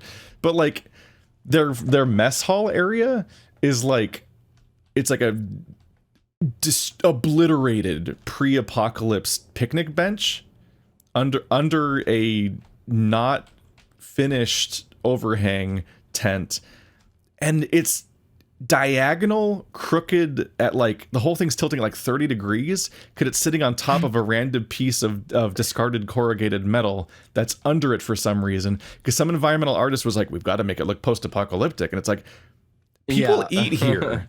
People come here every day to have their lunch and survive in the comforts of just being being a sad military man in the NCR on the horizon, where like there's mutants over there's a minefield over there, there's a place right over there where NCR soldiers' limbs are cut off and they're placed on top of a mine as a trap, so that when you try to come to them to help them, and you'll explode because the Caesar's Legion's so fucked up that they do traps like that.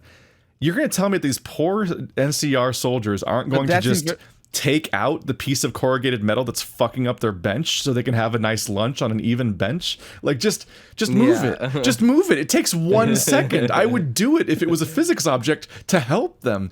And in a similar level, like you go into all these different buildings. Like I found where the pimp and the whores are in the like North Vegas or something like that, or West Vegas. Oh yeah, yeah. And like they Gomorrah specifically whatever, go to right? great lengths to not Gomorrah, but like the outsider. No, the other town. Yeah. The outside town. Oh, gotcha. The one that has Super they have mutant. 3 prostitutes, a guy, a lady, and an older lady, and every single person you talk to keeps talking about how like that lady is their most popular girl. She's so good, she'll rock your world and all that. The actual apartment building they're in is full. It's full of rubble. It's completely full of rubble, and the biggest pile of rubble in the entire area is blocking the door to her room, despite her room being the most trafficked location in the entire setting.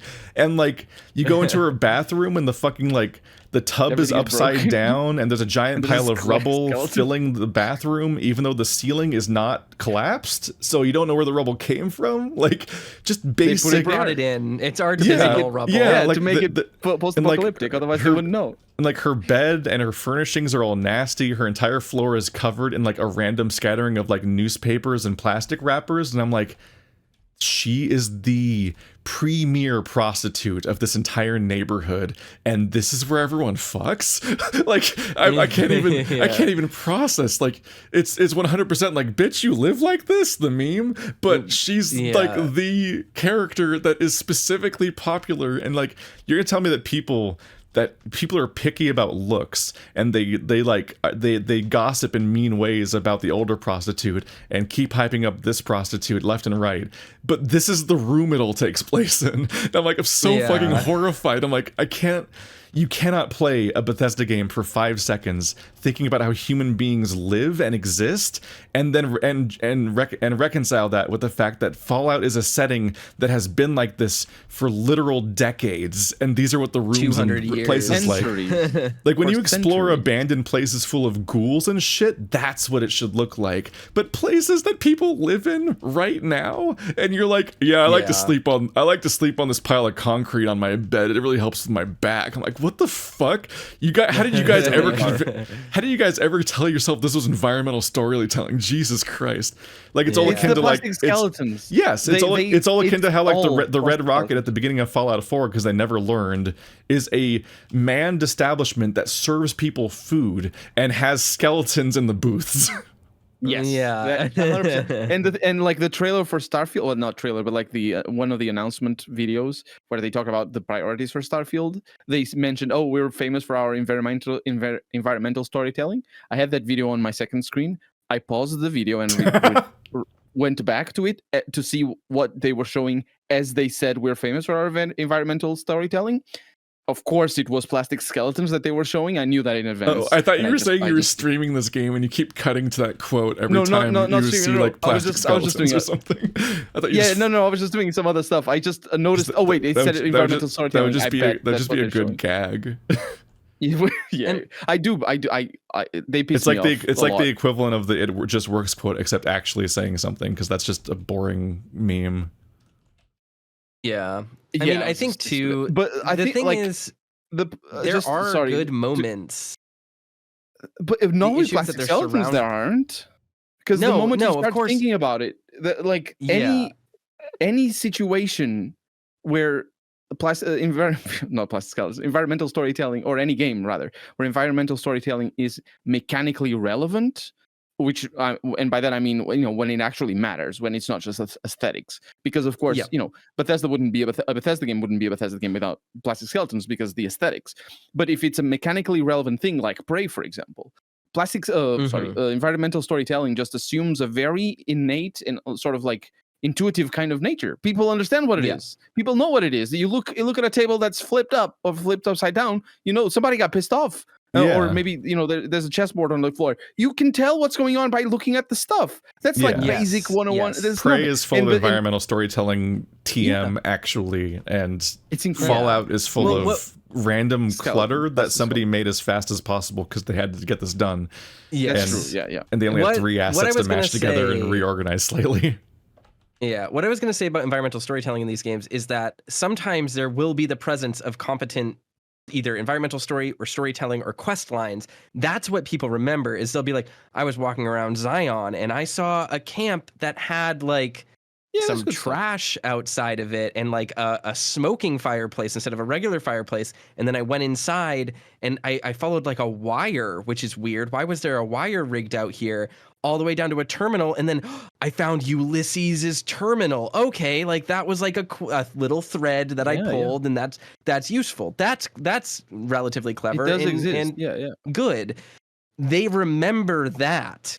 What they don't remember is the 9 hours of kind of bland, nothing burger gameplay and storytelling and environmental stuff where like you walk into a room and for some reason there's blood on a wall that's written like, get out, raiders are bad. And it's like, and then it trails down and there's a corpse next to it. And it's like, okay. Even so the act of noticing those really crazy secret moments that are like well done requires you to have, it requires you to still respect the environments of a game that has actively disrespected your attention so far for hundreds of hours. Because 100%. Aggressively, these settings do not make sense and do not have any continuity or moment-to-moment like logic to them. So when they suddenly do pull a trick that's actually interesting and people are like, why didn't you notice that? It's like, because nothing makes sense in this entire the environment. game did not train me to notice it. Exactly. In fact, it punished me for noticing it before.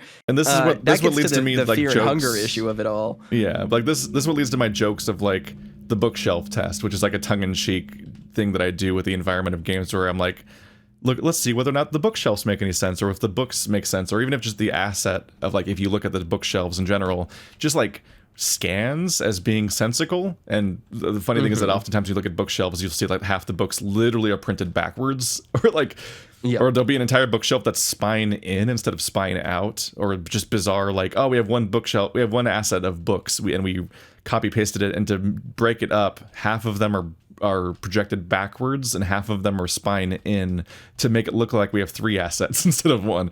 And it's like the thing about that gag though is that this entire genre where you walk around and pick up random objects hundreds of times per hour are games about looking at the environment and scanning the environment for useful objects, and therefore also about scanning the environment to see what this environment means for the narrative and what it could mean for potential threats and so on, which is only reinforced by how Prey cleverly does in fact have environmental storytelling and also makes the environment a random threat periodically by having mimics added to it, which further encourages you cleverly to look at the environment, which adds in well to the fact that it has a Fallout 4 but good crafting system where everything does have like a score and a category, but it's all pared down to a sensical, smaller scale series of things while also having tangible rewards for doing so that affect your character instead of being able to build like a cot at a base that doesn't matter. And the recycling machine is super cute, and I love those cubes. And the recycling is a mechanic and a weapon. You're like, oh my god, this game's cool. And a grenade. Yeah, but like the reason why I tongue in cheek do the bookshelf test and stuff like that is because of the fact that like all these games encourage you to look at the environment, and so when they're going to have the Bethesda formula of loot being so ever present and they're encouraging to look at all these random knickknacks constantly, like that does mean you need to step up your environment game and have the environment itself make sense and the placement of the items make sense and the placement of the items itself tells a story, which it does sometimes but frequently does not. And then you have to also make all of the loot acquisition a worthwhile mechanic, and you discerning which stuff to grab and which stuff to not grab at that point needs to have some kind of interesting consequence, be it like a limited inventory survival horror question of like what can I bring on this run versus what do I have to leave behind, or like you have to come up with some kind of mechanical depth to it. But instead, the last like 6 Bethesda games are just sludge. They're just monotonous gray sludge where nothing matters and there are no decisions to make moment to moment on any mechanical level really. And that leads to an outcome where with these situations where like unfortunately like there's no reason for it. You do just habitually grab a bunch of shit and then mod the game to let you walk even when you have too many items in your inventory, and then you just spew it somewhere else potentially, like because there's just no real reason to think about these systems for the most part, and that's just disappointing. I think about this a lot. I mentioned this during my 24-hour stream when we started playing Vampire the Masquerade Bloodlines again because people wanted to watch me play that game. It's very interesting because a lot of the environments in that game are designed very well for their aesthetics, but also taking into account the characters that live in those places and stuff. And it makes the moments where they don't make sense stick out very strongly. There's a moment in the opening cutscene where you're walking down a hallway with LaCroix, who is like the important vampire who is in charge of everything, and he like walks up to this door with a push bar. And the door is like a Castlevania Lords of Shadow 2 door where it's like 4 times the size of his player model, and your player model is like his actual model in game. And so you just have this big honker door that he's standing in. And I realized the reason why it looks like this is because the hallway needs to be larger and wider than it is to fit both of the character models in it in the cutscene, because LaCroix is also walking with like the really big sheriff character at one point. And so the whole scale gets fucked up, and then you leave and you turn around and you look at the door and it's a completely normal sized door. It's just like, oh man, like I never noticed fun. that detail. Yeah, I noticed it right away. It's just a gigantic fucking door. And doors in games are often really big for whatever reason. So like, I feel like we can all make concessions to art design, to player need, to mechanical need. When I see a game and it has a bookshelf and I realize that it's actually just like 12 repeated assets in different formats, it's like, I'm like, okay, that just tells me that like, this is the generic platonic ideal concept of what a book is, unless there's something important here that will stick out. This I is don't a need to pay bookshelf in attention the video to game Control. Yes. It's the only bookshelf that can ever exist. And I think about that because I'm like, okay, well then that's cinematic language. That's telling me bookshelf is predefined asset. If you need to interact with bookshelf, you will know because it will be different looking or interact differently than the bookshelves that are clearly not interactable. And so when games don't do that and then just magically like, this bookshelf looks exactly the same as all the other bookshelves, but you should know that you can rub up against it and press the X button to get a special book out of it. I'm just like, fuck you, game. Like, you don't. Yeah. Fuck you. Yeah, because you've signaled to me that this is a background element that I can filter out of my perception, which is just a basic element of how humans exist and function in real life, is that they don't treat every repeating element as novel. Yes, exactly. Yeah, if you have to re-observe every room you ever walk into, you'll never do anything. And I think that's interesting too. And I mean that gets to why a lot of these like really good RPGs have lasted as long as they have. And like VTMB has got its fair share of issues that have thankfully been relatively ironed out over the course of the years of it having interesting patches. I think this is what makes mods kind of an interesting part of this discussion, because I think it is very interesting that on day one of Starfield's launch, people went, the mods will make it better. They'll mod all the features you don't want you want in the game into the game. But on day one of Vampire the Masquerade Bloodlines release, people didn't say mods will make it better. People said it's a shame that the devs weren't able to like finish the game that is already here, that has promise, that they were not allowed to finish due to deadlines and contractual obligations. And so something about like the reason why I can very straight-facedly say, Vampire the Masquerade Bloodlines is my favorite, computer role-playing game, other than maybe, Planescape Torment or, whatever all of these, other classic ones are. The reason why Vampire the Masquerade Bloodlines... You like Planescape Torment better? I don't think I like Planescape Torment, but I'm just saying like the handful of games that rise to the cream of the crop that anyone could say they really love. Oh, right. Vampire the Masquerade Bloodlines is my favorite. And the reason why I'm so harsh against like Starfield or, the Outer Worlds or whatever those games are, for being unfinished in stuff when they come out is that the game that was delivered for Bloodlines, even with its flaws, showcases the more interesting systems that it failed to deliver on due to its problems at launch. The version of the game I am playing now with this fan patch that restores, some of the content and patches up these systems is still more of the same game that I played at launch than Skyrim with mods that make combat actually good are. Yeah. Like, when I play the fan patch of VTM Bloodlines, even with all the plus features, even with all the restored content, I'm still just playing with the systems that were designed. Like, everything that I can do with those patches, outside of the fact that they like restore a few abilities and restore a few like broken things that were left out of the game, and make it so that you can finish a quest line, that was all basically in the game. Like, the things that I'm doing there are no different than what is there in vanilla in that regard. Unlike, say, when I play Skyrim and I mod Dark Souls combat into the game to make combat not brain dead.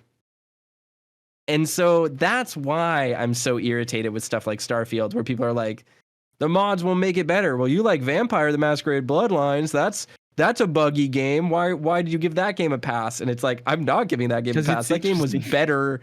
That game was a more interesting game in its vanilla unpatched state than whatever your version of Starfield is with your 47 big booby mama, no inventory weight, no weapon degradation mods are. Like, well, this gets to a very specific way that people talk about video game quality that deeply infuriates me. This ties into like Cyberpunk and stuff like that, which is that when people say, people are so permanently tied to the idea that quality equals like the equivalent of like getting grades in high school.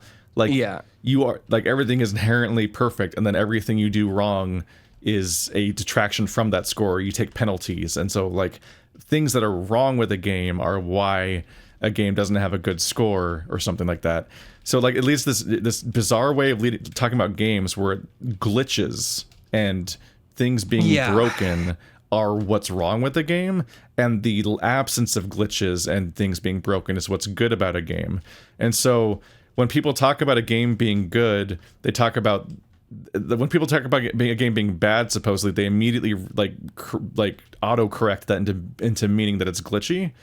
And so whenever they talk about, like, this is the thing that drove me crazy about Cyberpunk, is that the narrative about it constantly was that, oh, it'll be good later after patches. And I'm like, no, because like patching glitches and weird open world idiosyncrasies and funny moments out of Cyberpunk doesn't address the fact that down to its core, it is a fundamentally uninteresting game.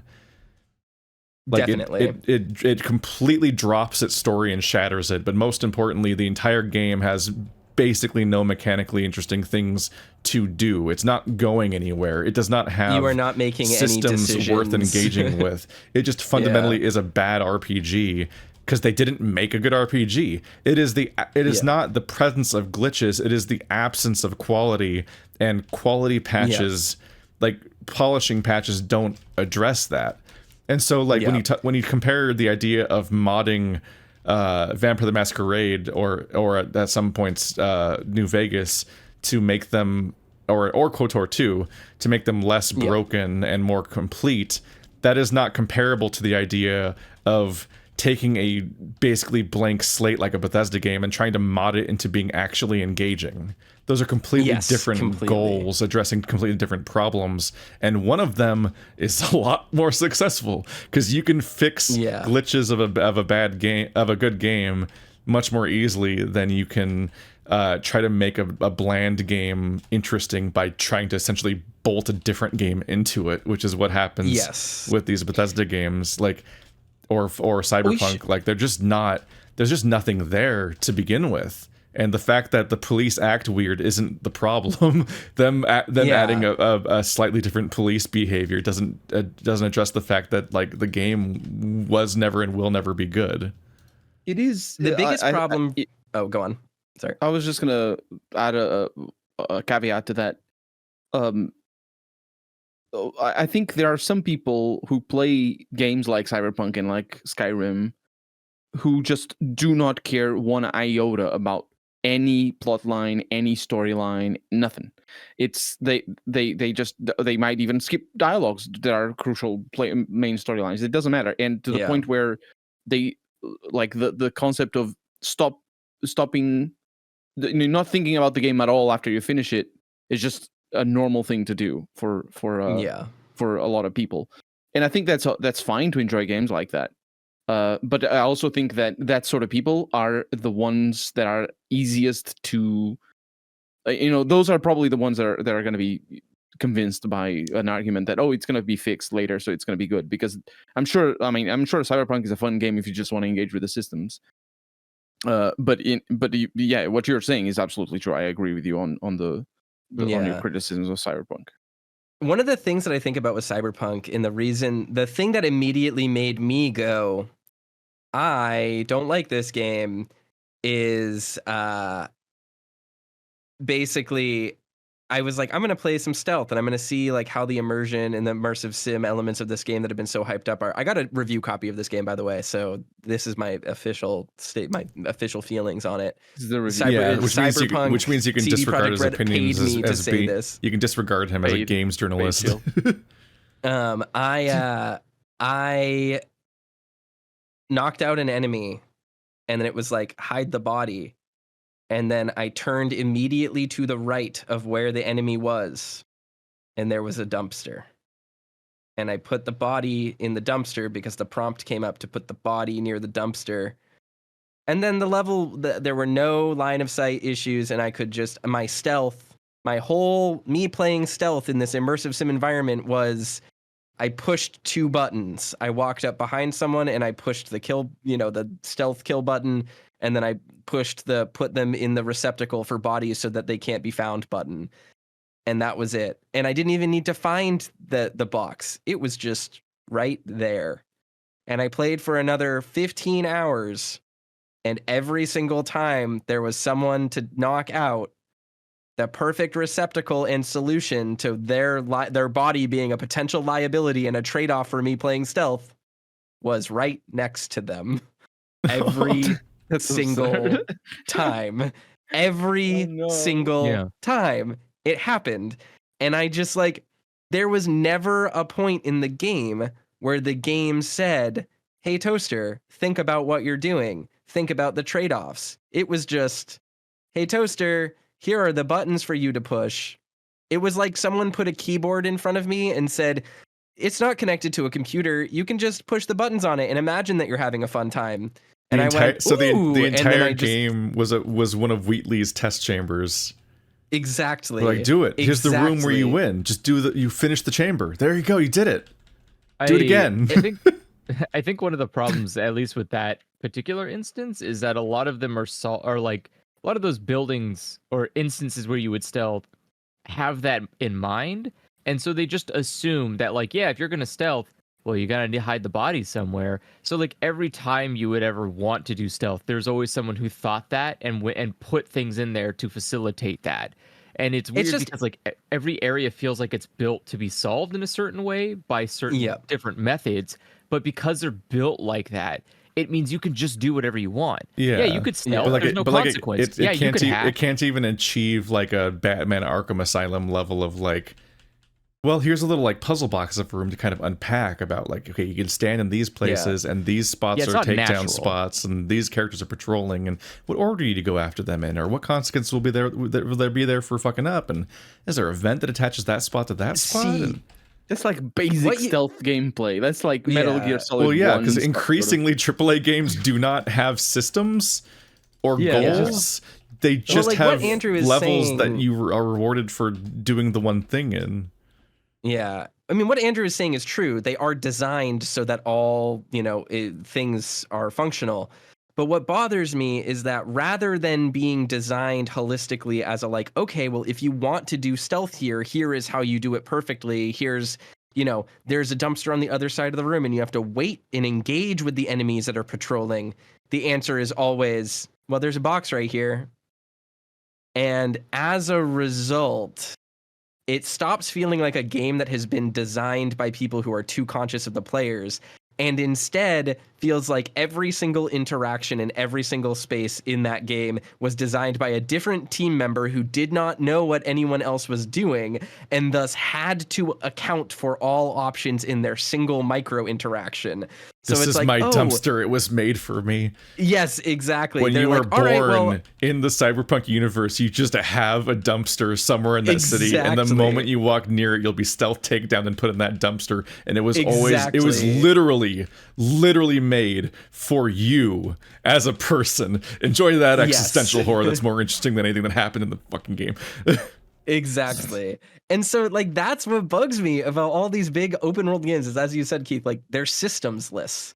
They gesture at the Systemsless. concept or the idea of systems and interesting ways to play, but they don't enable them and they're not conscious of them. It's every single aspect Yeah. of these games is taken for granted, not just by the players, but by the designers as well. And it makes them feel shallow. It makes them feel void of interaction. So I literally, I mean this very sincerely. It's going to come off as very rude and aggressive, but I don't care. Like, I could have just as much fun as I would playing Skyrim just by closing my eyes and imagining fireworks. Because the same level of interaction is happening. In fact, having an imagination might be more engaging than eating whatever's in front of me. And the people who think that these games are very good, they are settling for less. You could be having a more interesting time. Just close your eyes. One of the roughest things Just about close your eyes. Watch paint dry. Like, it's cooler than what you're doing. One of the roughest things about open world games in general, why I'm increasingly disillusioned and frustrated with them, is that like more and more and more, they started all chasing Assassin's Creed, but then what they eventually did is they all started chasing Far Cry 2, including all the Far Cries. Far Cry 3. Yeah, but I think mean, it's the Far one you're Cry thinking 3 of. is also chasing Far Cry 2. It's just the Far Cry 3 is the takeoff. The Far Cry 3 is the one that got especially successful. But like, all of these games are chasing Far Cry, and what's so frustrating is that even the Far Cry games are themselves like these increasingly like, it's like when you put two mirrors face to face, and they just get green. The reflection gets greener and greener in the distance. It just loses fidelity from the imperfections of the reflection. It's like, instead of progressing and coming up with new systems and new solutions and new ideas, there's such an incestuous looping thing of chasing Far Cry 2 that you only get games, much akin to the one games try to recreate the BioShock opening, you only get games that are like Far Cry 2 but less over and over and over, and then they're copying games that were that. And like what happens is the lineage gets lost, and then they have games that don't even know about the original influence and are instead copying the thing that copied the thing, which then just keeps getting less and less detailed, and it's like layers of simulation essentially. And so it leads this thing where it's like, okay, well, the Far Cry franchise was about these series of camps that you take out, and there's different ways to approach the camps. But specific and like you can see this in Ghost of Tsushima and in so many other modern games. Like there's so many games where it's like, here's the camp, defeat all the camps on the map. The camps have these units in these positions. Some of them patrol. You can approach it from any direction because it's an open world game. Here's your tools you have, which is always a hybrid of going loud or opening with stealth. And all of these games are forgetting the fact that Far Cry 2 had weapon degradation, weapons that could jam. It had a disease your character had that could act up at random intervals to throw off your plans. It had fire propagation, where a significant percentage of the gameplay in the game, from like weapons firing to normal combat to like literally the backfire that happens behind you from your rocket launcher firing, all can start fires that then create an ever-moving, Divinity Original Sin 2 style hazard thing that both you and the enemies both have to deal with. It had enemies that would react differently to being shot in different ways, and would even like return to resisting and fighting you from a prone state after they were seemingly down but not all the way out. Like, it had so many systems going on, and all of the games that have copied it, including its own sequels, have only recreated some of those and not the rest, while not adding anything else to the game. And so what happened is that the modern AAA open world formula is based on a game that had interesting mechanics to engage with, like akin to like Pathologic and so on. Like it had its own identity and things for the player to do. And all of those have been sanded off to just be a series of goals you do. And so like it's why it's not fun anymore to like be like, I'm gonna go take out this camp, because it's like, oh, I literally will not remember this camp after I do it. Yeah. Like it will not. Well, it will be frictionless. The thing with Far Cry 2 that made it really interesting too is that all of these systems, on top of being interesting systems that the whole game is built around on its own, they're all very ludonarratively tied together. They exist for a reason that is constantly being driven by the narrative of that game, which makes you feel like you're doing something purposeful anytime it comes up. And then none of the others, every single time the conversation comes up about Far Cry 2 versus Far Cry 3, people who really loved Far Cry 3 were like, well, Far Cry 2 was like hard and it was kind of janky and you had to really play the game the way it wanted you to play. And Far Cry 3 is better because it sands all that off and you get to do all the fun things you could do in Far Cry 2 without having to like do what it was asking of you. And whenever I like read that take, I'm just like, doing what it asked you to do and finding a way to like find a compromise between that and what you wanted to do was what made Far Cry 2 interesting. It's also like the premise of any kind of like video game level. Yeah, that's what levels are. Yeah, there are conversations. Like they're you interacting with the game and solving the problem, and the way of trying to appease people for mass market is to remove all gameplay from games over time, to just make a sandbox where you don't really interact with or nothing's really asked of you. And it's like that's why there is kind of a backlash in that like there's like these games that are notable in that their success is directly attributable to the extent to which they actually do expect things of you again. And people are like almost like shocked by the idea that games can be that way in the first place. Yeah. Well, like game design just as a concept is like it's a conversation. It's call and response. The developer puts something in front of you, thinking about how you'll respond to it, then you respond to it. And then generally some of the best games in the world, games that are worth playing, will then not necessarily emergently, but sometimes it can feel this way, respond to the things you are doing. And a good designer is able to predict how players will interact, or will at least be able to create a framework within which players' interactions will respond to the game, and the game can evolve to those interactions and do interesting things.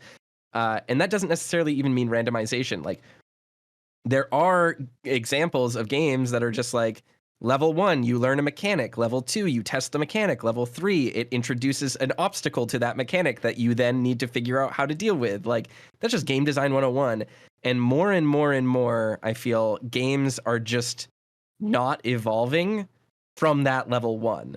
They'll say, here's a mechanic, and then that's just the mechanic for the whole game. And I'm not even saying like it's the funniest thing about the Portal franchise is that most of the Portal franchise is about ludonarratively explaining to you game design to you as a player.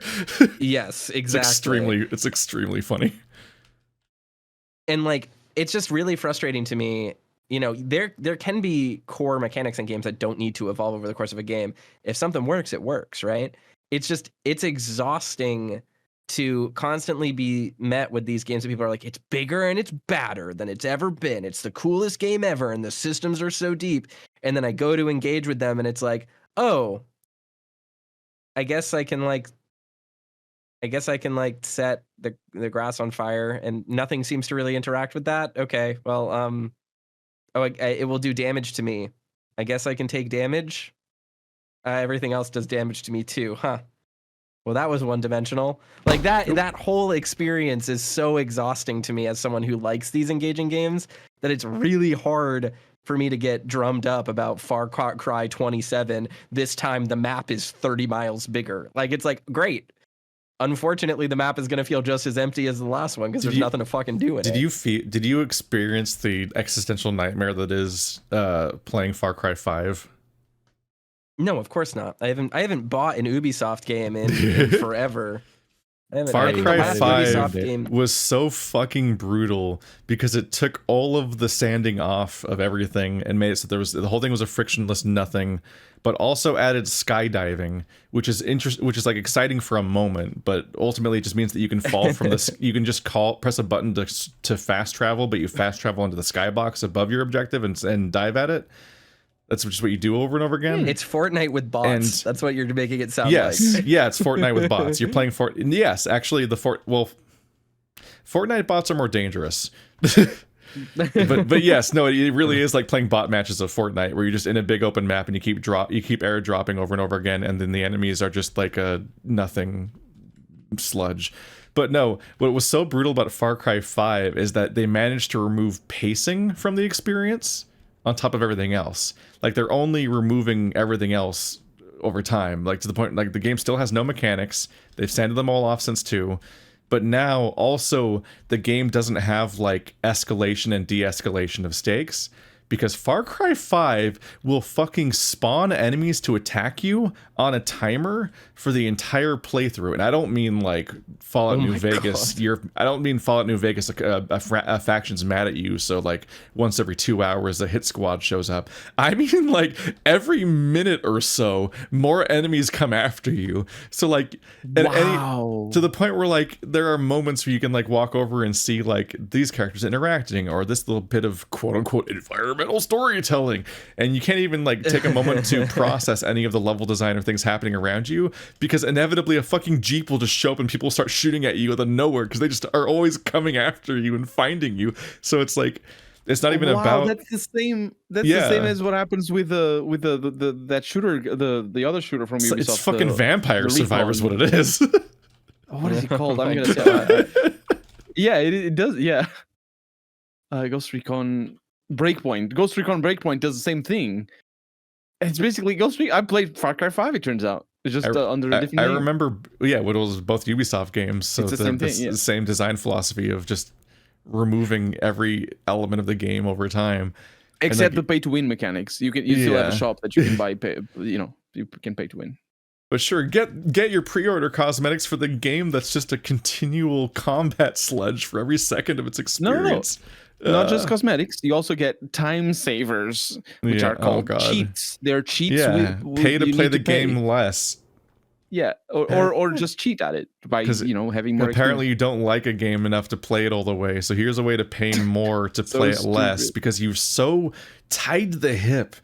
As a person who wants to mod Bethesda games into being good, you're so tied to the hip to 3 games existing per year and nothing else existing that you're just fucking Stockholm syndroming through this experience and paying more to have less of it, instead of just learning about more games. When it's easier than ever to find other games that are good. There are infinite people whose job it is to show them to you, and like they're surfaced on every store.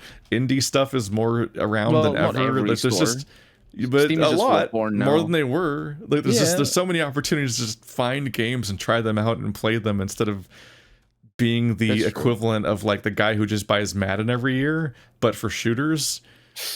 And it's like for shooter, I think in particular the Ubisoft games, what you need a good cure of getting, stopping buying Ubisoft games. I'm sure I'm preaching to the choir here, but a good cure is to pay attention to the writing, pay attention to the story, and be critical about what people are saying. You're not gonna get not gonna be like YouTube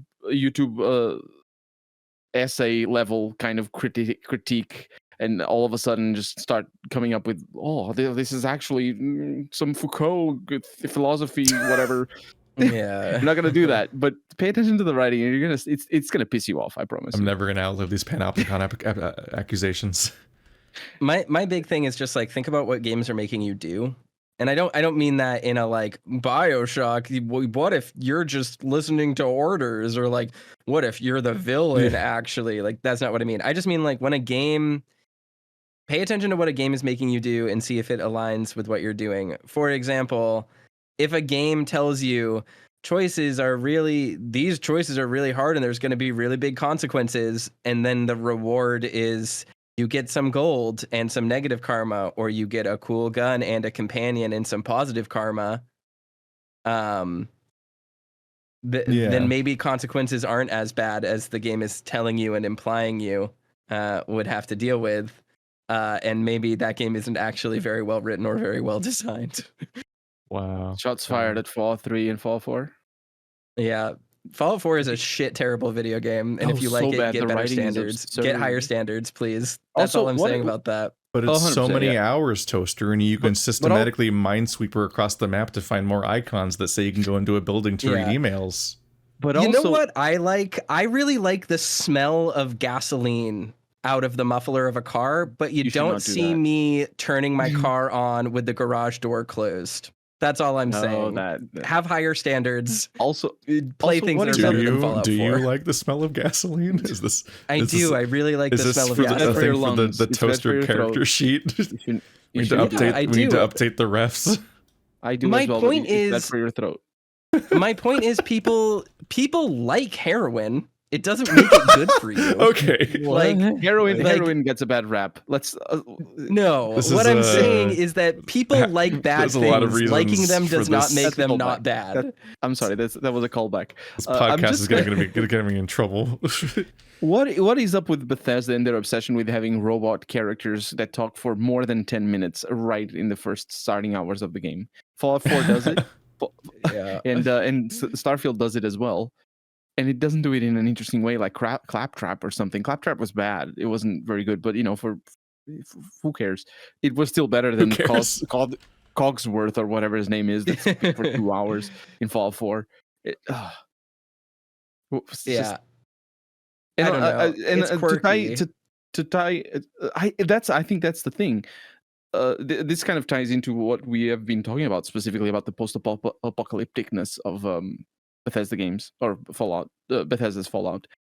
I think Bethesda doesn't respect the Fallout setting well enough. Not at all. What? In this, not the Fallout franchise, but the setting itself. Sure. Because it's just so shallow and threadbare in its aesthetics that the least, like what Keith was pointing out, is basic, obvious things that the world looks like it exploded last week, not 200 years ago, and with such shallow foundations to the setting as a whole, you can't really build worldwide storytelling or the kind of worldwide storytelling that a game like Fallout 3 and Fallout 4 and New Vegas requires. And I think the strength of New Vegas is precisely because it doesn't build on that worldwide storytelling. It goes to the characters and it goes to the politics rather than New Vegas is like inherently a metaphorical game as well. It is very much just like these characters simply represent philosophical ideals that don't actually exist in reality and only exist in this weird constructed setting we made, which is like, that's kind of cool. That's one way to work around it, I guess. The game becomes an abstract avenue, or rather a tangible avenue to an abstract concept that, if you don't want to pay attention to it, you miss out on the game. And that's why Keith was always saying that he played New Vegas, but he didn't really, because he was, watching a hearing podcast in the background, or whatever. And that's fair. I just had a real bad achievement era where I multitasked video games so badly that I didn't internalize them at all with like Nier and Fallout New Vegas and so on. The point where like most of what I'm doing in Fallout New Vegas, I'm like, I don't remember any of this happening. I beat this game. I don't remember what ending I got. The first time I played Grand Theft Auto 4, I played it entirely with the game basically on mute while listening to 1UP FM and the 1UP show and stuff like that on podcast. Like just like literally hundreds of hours of podcast playing that. It's fascinating. Yeah. Yeah, I was playing video games wrong, where just for a whole period of time, I was so motivated by achievements that became like what I would look for. And so I was pursuing like the actual goals half the time, but I was also like in the middle of like discovering the ability to have podcasts and YouTube videos playing in the background for multitasking. And just in general, guys, if you're doing that, and I know it's dangerous because I'm the YouTube videos, maybe even right now, but like if you're doing that for like satisfactory or like hangout, like sandboxy games, okay, sure. If you're doing that for like Nier Automata you're probably getting a very compromised experience, and people never fully understand how much they're missing out by multitasking because you never know what you're not getting. Yeah. Like oftentimes, but I often wonder when people have like a very flat experience with games that are known for being a big deal. I always wonder to some extent if they were like not really fully engaging with it to begin with and didn't give it its fair chance. Because sometimes when people like, yeah, no, it was whatever, it wasn't very good. That's always valid, but there are definitely times where I'm like, were you listening to Critical Role the whole time? Were you were you not even engaging with the thing? Because I always think back to like a friend of mine who I had my box set of DVDs of all of the run of Heroes, and me and my friend were going to sit down and watch it, and he seemed to be into it and all that, and but he kept getting distracted by like text message conversations throughout. Oof. And so like I'd be like, oh, I can go back, I can rewind it, it's fine. I was trying to accommodate this awkward thing. We did not end up finishing ultimately, but it was just like this thing that he supposedly wanted to do. He kept getting distracted by his phone, and people think they can multitask, but they can't. Because if I ever quizzed him on what actually happened in the episode, he couldn't actually answer the basic questions because he has no idea what he missed by multitasking when you glance down at your phone for a bit. I do this all the time because like at times it can be a long time to fully focus on a show for an entire episode. So every now and then I'll get like a Discord notification, or I'll respond to something, or I'll clear my Twitter notifications or something like that, and then I'll realize like, hang on a minute, I'm pretty sure I don't know what just happened, and I'll like manually rewind like the last 10 minutes of a show that I'm watching and rewatch it, because you can so easily slip your attention away from something and then just not internalize any of it, but not feel that, and then just move on. And then that's bad for like most forms of entertainment that you might be engaging with. Like you'll have all these, there's all these cool moments in the shows you're watching that are callbacks to this or that character element, or developing that arc, or a big moment, but because you like missed some of the steps along the way and didn't even register that you did, like the show isn't even going to hit you right anymore. I think about how like the difference, a version of that kind of happens. We get a version of that with furry visual novels, which is that we have an audience that is re-experiencing them through either me and Toaster or me and Stephanie, and they're picking up on so much that they didn't the first time. And some of that's because we discuss it, but it's also the fact that like we're discussing these things and picking up on these things in part because we are reading them together in a slower pace. And a lot of these people download these games on their phones and kind of tapped away at them. And it's very easy to kind of scan text and tap through it, or even like hit a kind of boring section and just start pressing, and you just like tap the screen a few times and you're past it a bit, akin to like how people like if you're playing a smut for visual novel for just to get to the scenes, for example. But like when you're playing these like serious narrative driven ones like Echo and Ad Astra and so on that have a lot to get through, it's very easy to let your attention, even in a game where you have to press continue most of the time, it's very easy to let your brain drift a little bit and just not actually really read a whole chunk of it.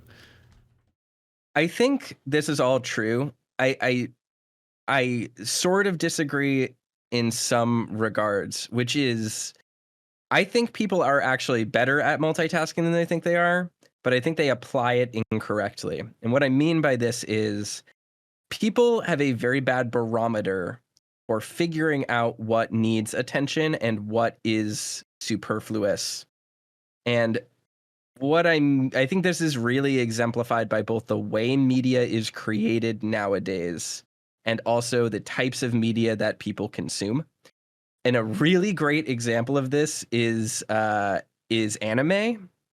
I know from experience, being someone who speaks Japanese fluently, that most anime can be watched, and I'm just talking about like trash production anime. When I say most anime, know that there are over 500 shows produced each season. So I'm not talking about I'm not talking about your this is a masterpiece, Violet Evergarden, dialogue driven, beautiful shit. I'm talking about the day-to-day shonen jump kind of crap for the most part that most people read or watch. 9 times out of 10, these things are designed to be consumed passively. And part of the reason for this is that there's so many redundancies in how stories are told and how things are communicated.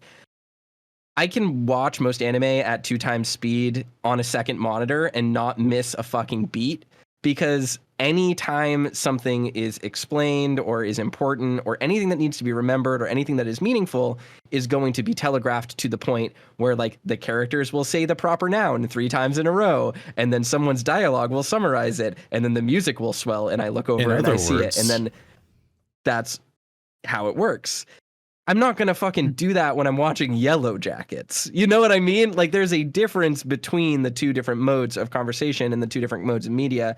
And so when people do this thing, they're like, would I ever fucking listen to a podcast while playing Pathologic 2? Like, no. What? Why would I ever do that? That game is a full brain experience every moment that I'm doing it. Will I listen to a podcast while playing Vampire Saviors and Vampire Survivors and still say I fully understand Vampire Survivors? Yeah, I would, you know? And I think it's that inability to understand that the modes of media can be different. Like, I think a lot of people look at movies and go, this is a movie and that's a movie. They're both movies. I should engage with them the same way. And it's like, no, you shouldn't. Both movies can be different things. The way you engage with them can be really different, or different books or different media, what have you. And so what you're saying is absolutely true, especially with people like zoning out while like reading a furry visual novel. My eyes glaze over half the time when we're reading Password because it conveys information really poorly and it's hard to pay attention to. I get it. I've been there. But I do think that there are times where like I don't think you're gonna miss anything by watching some Critical Role while you play Grand Theft Auto 5. I know, because I'm playing Grand Theft Auto 5 and listening to podcasts while I do it late at night right now. Grand Theft Auto 5 is not a very well written game. I'm sorry. I played a little bit. It's a decade I'm old not now. for value. I play it to keep my hands occupied. I think Grand Theft Auto 5 wants to be a well-written game. I think it wants to be. It doesn't I think want to Fallout be a 5 well-written I think game. Fallout 5 I think I don't know, I said Fallout 5. I think Grand Theft Auto 5 is trying to be a prestige game with its writing. Like, I think it's very much takes itself super seriously.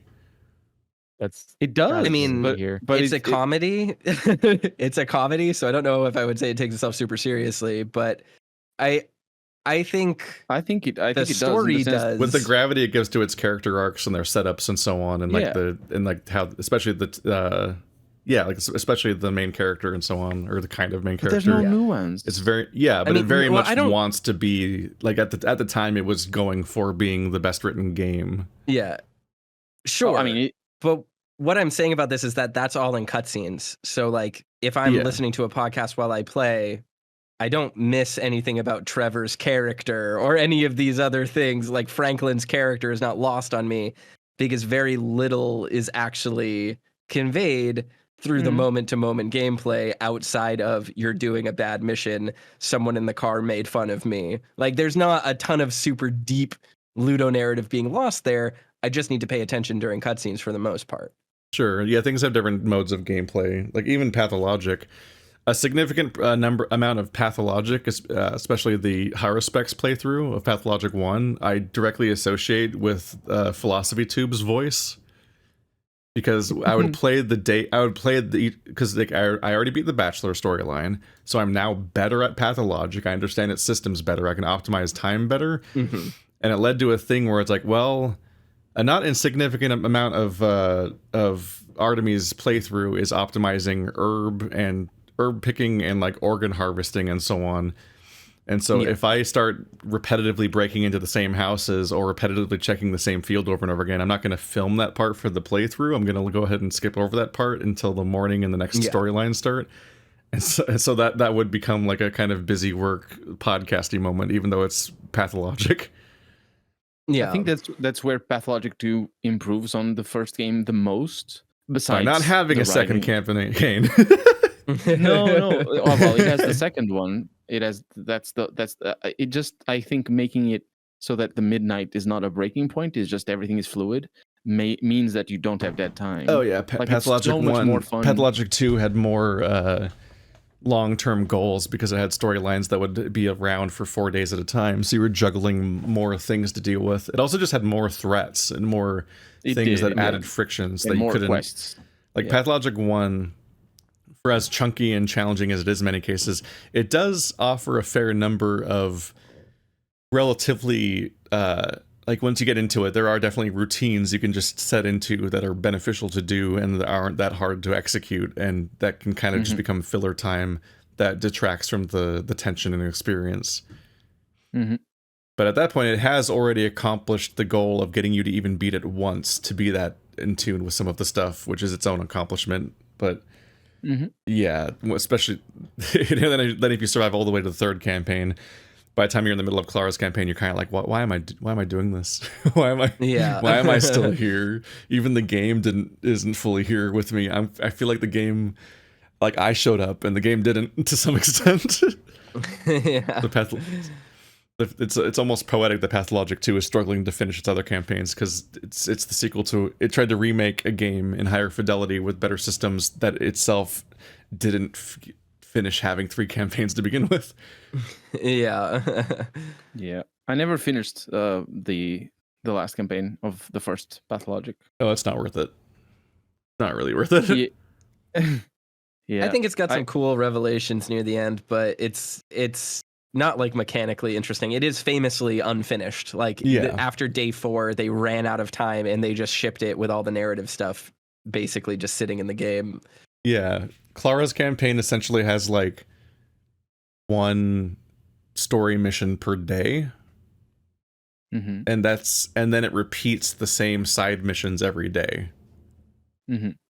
So there's just 1 side mission that takes place here and 1 side mission takes place there, and they're like, it's essentially like it's like Radiant quests in Fallout 4. Like it's like essentially like procedurally generated filler. It's like like I haven't played it multiple times, so I wouldn't keep notes anyway to know for sure, but like it's functionally impossible to tell whether or not the repeating quests are like in randomly generated locations or not, because of how unmeaningful they are, basically. Which is rough, because there's so much good going on up till then that it's just sad to watch the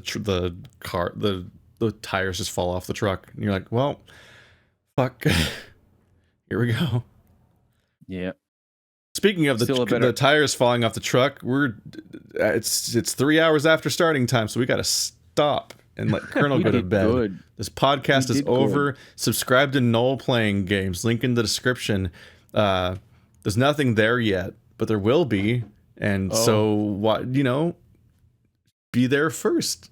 You don't gotta remember later. Well, who knows? 33rd, if not. Every call to action I do counts, because you miss other ones anyway, because YouTube is a shit show for getting people to actually see all the stuff you do. And I say that knowing full well that I upload multiple videos per day, so I did it to myself. But also at the end of the video is probably the best, because people are like, I'm thinking of what watch next. Well, you can't watch Noel Playing Games. I should go click on this empty channel and hit subscribe. Yeah, and then I should watch the number go up from the other subscribers, and then be disappointed when it doesn't go very fast.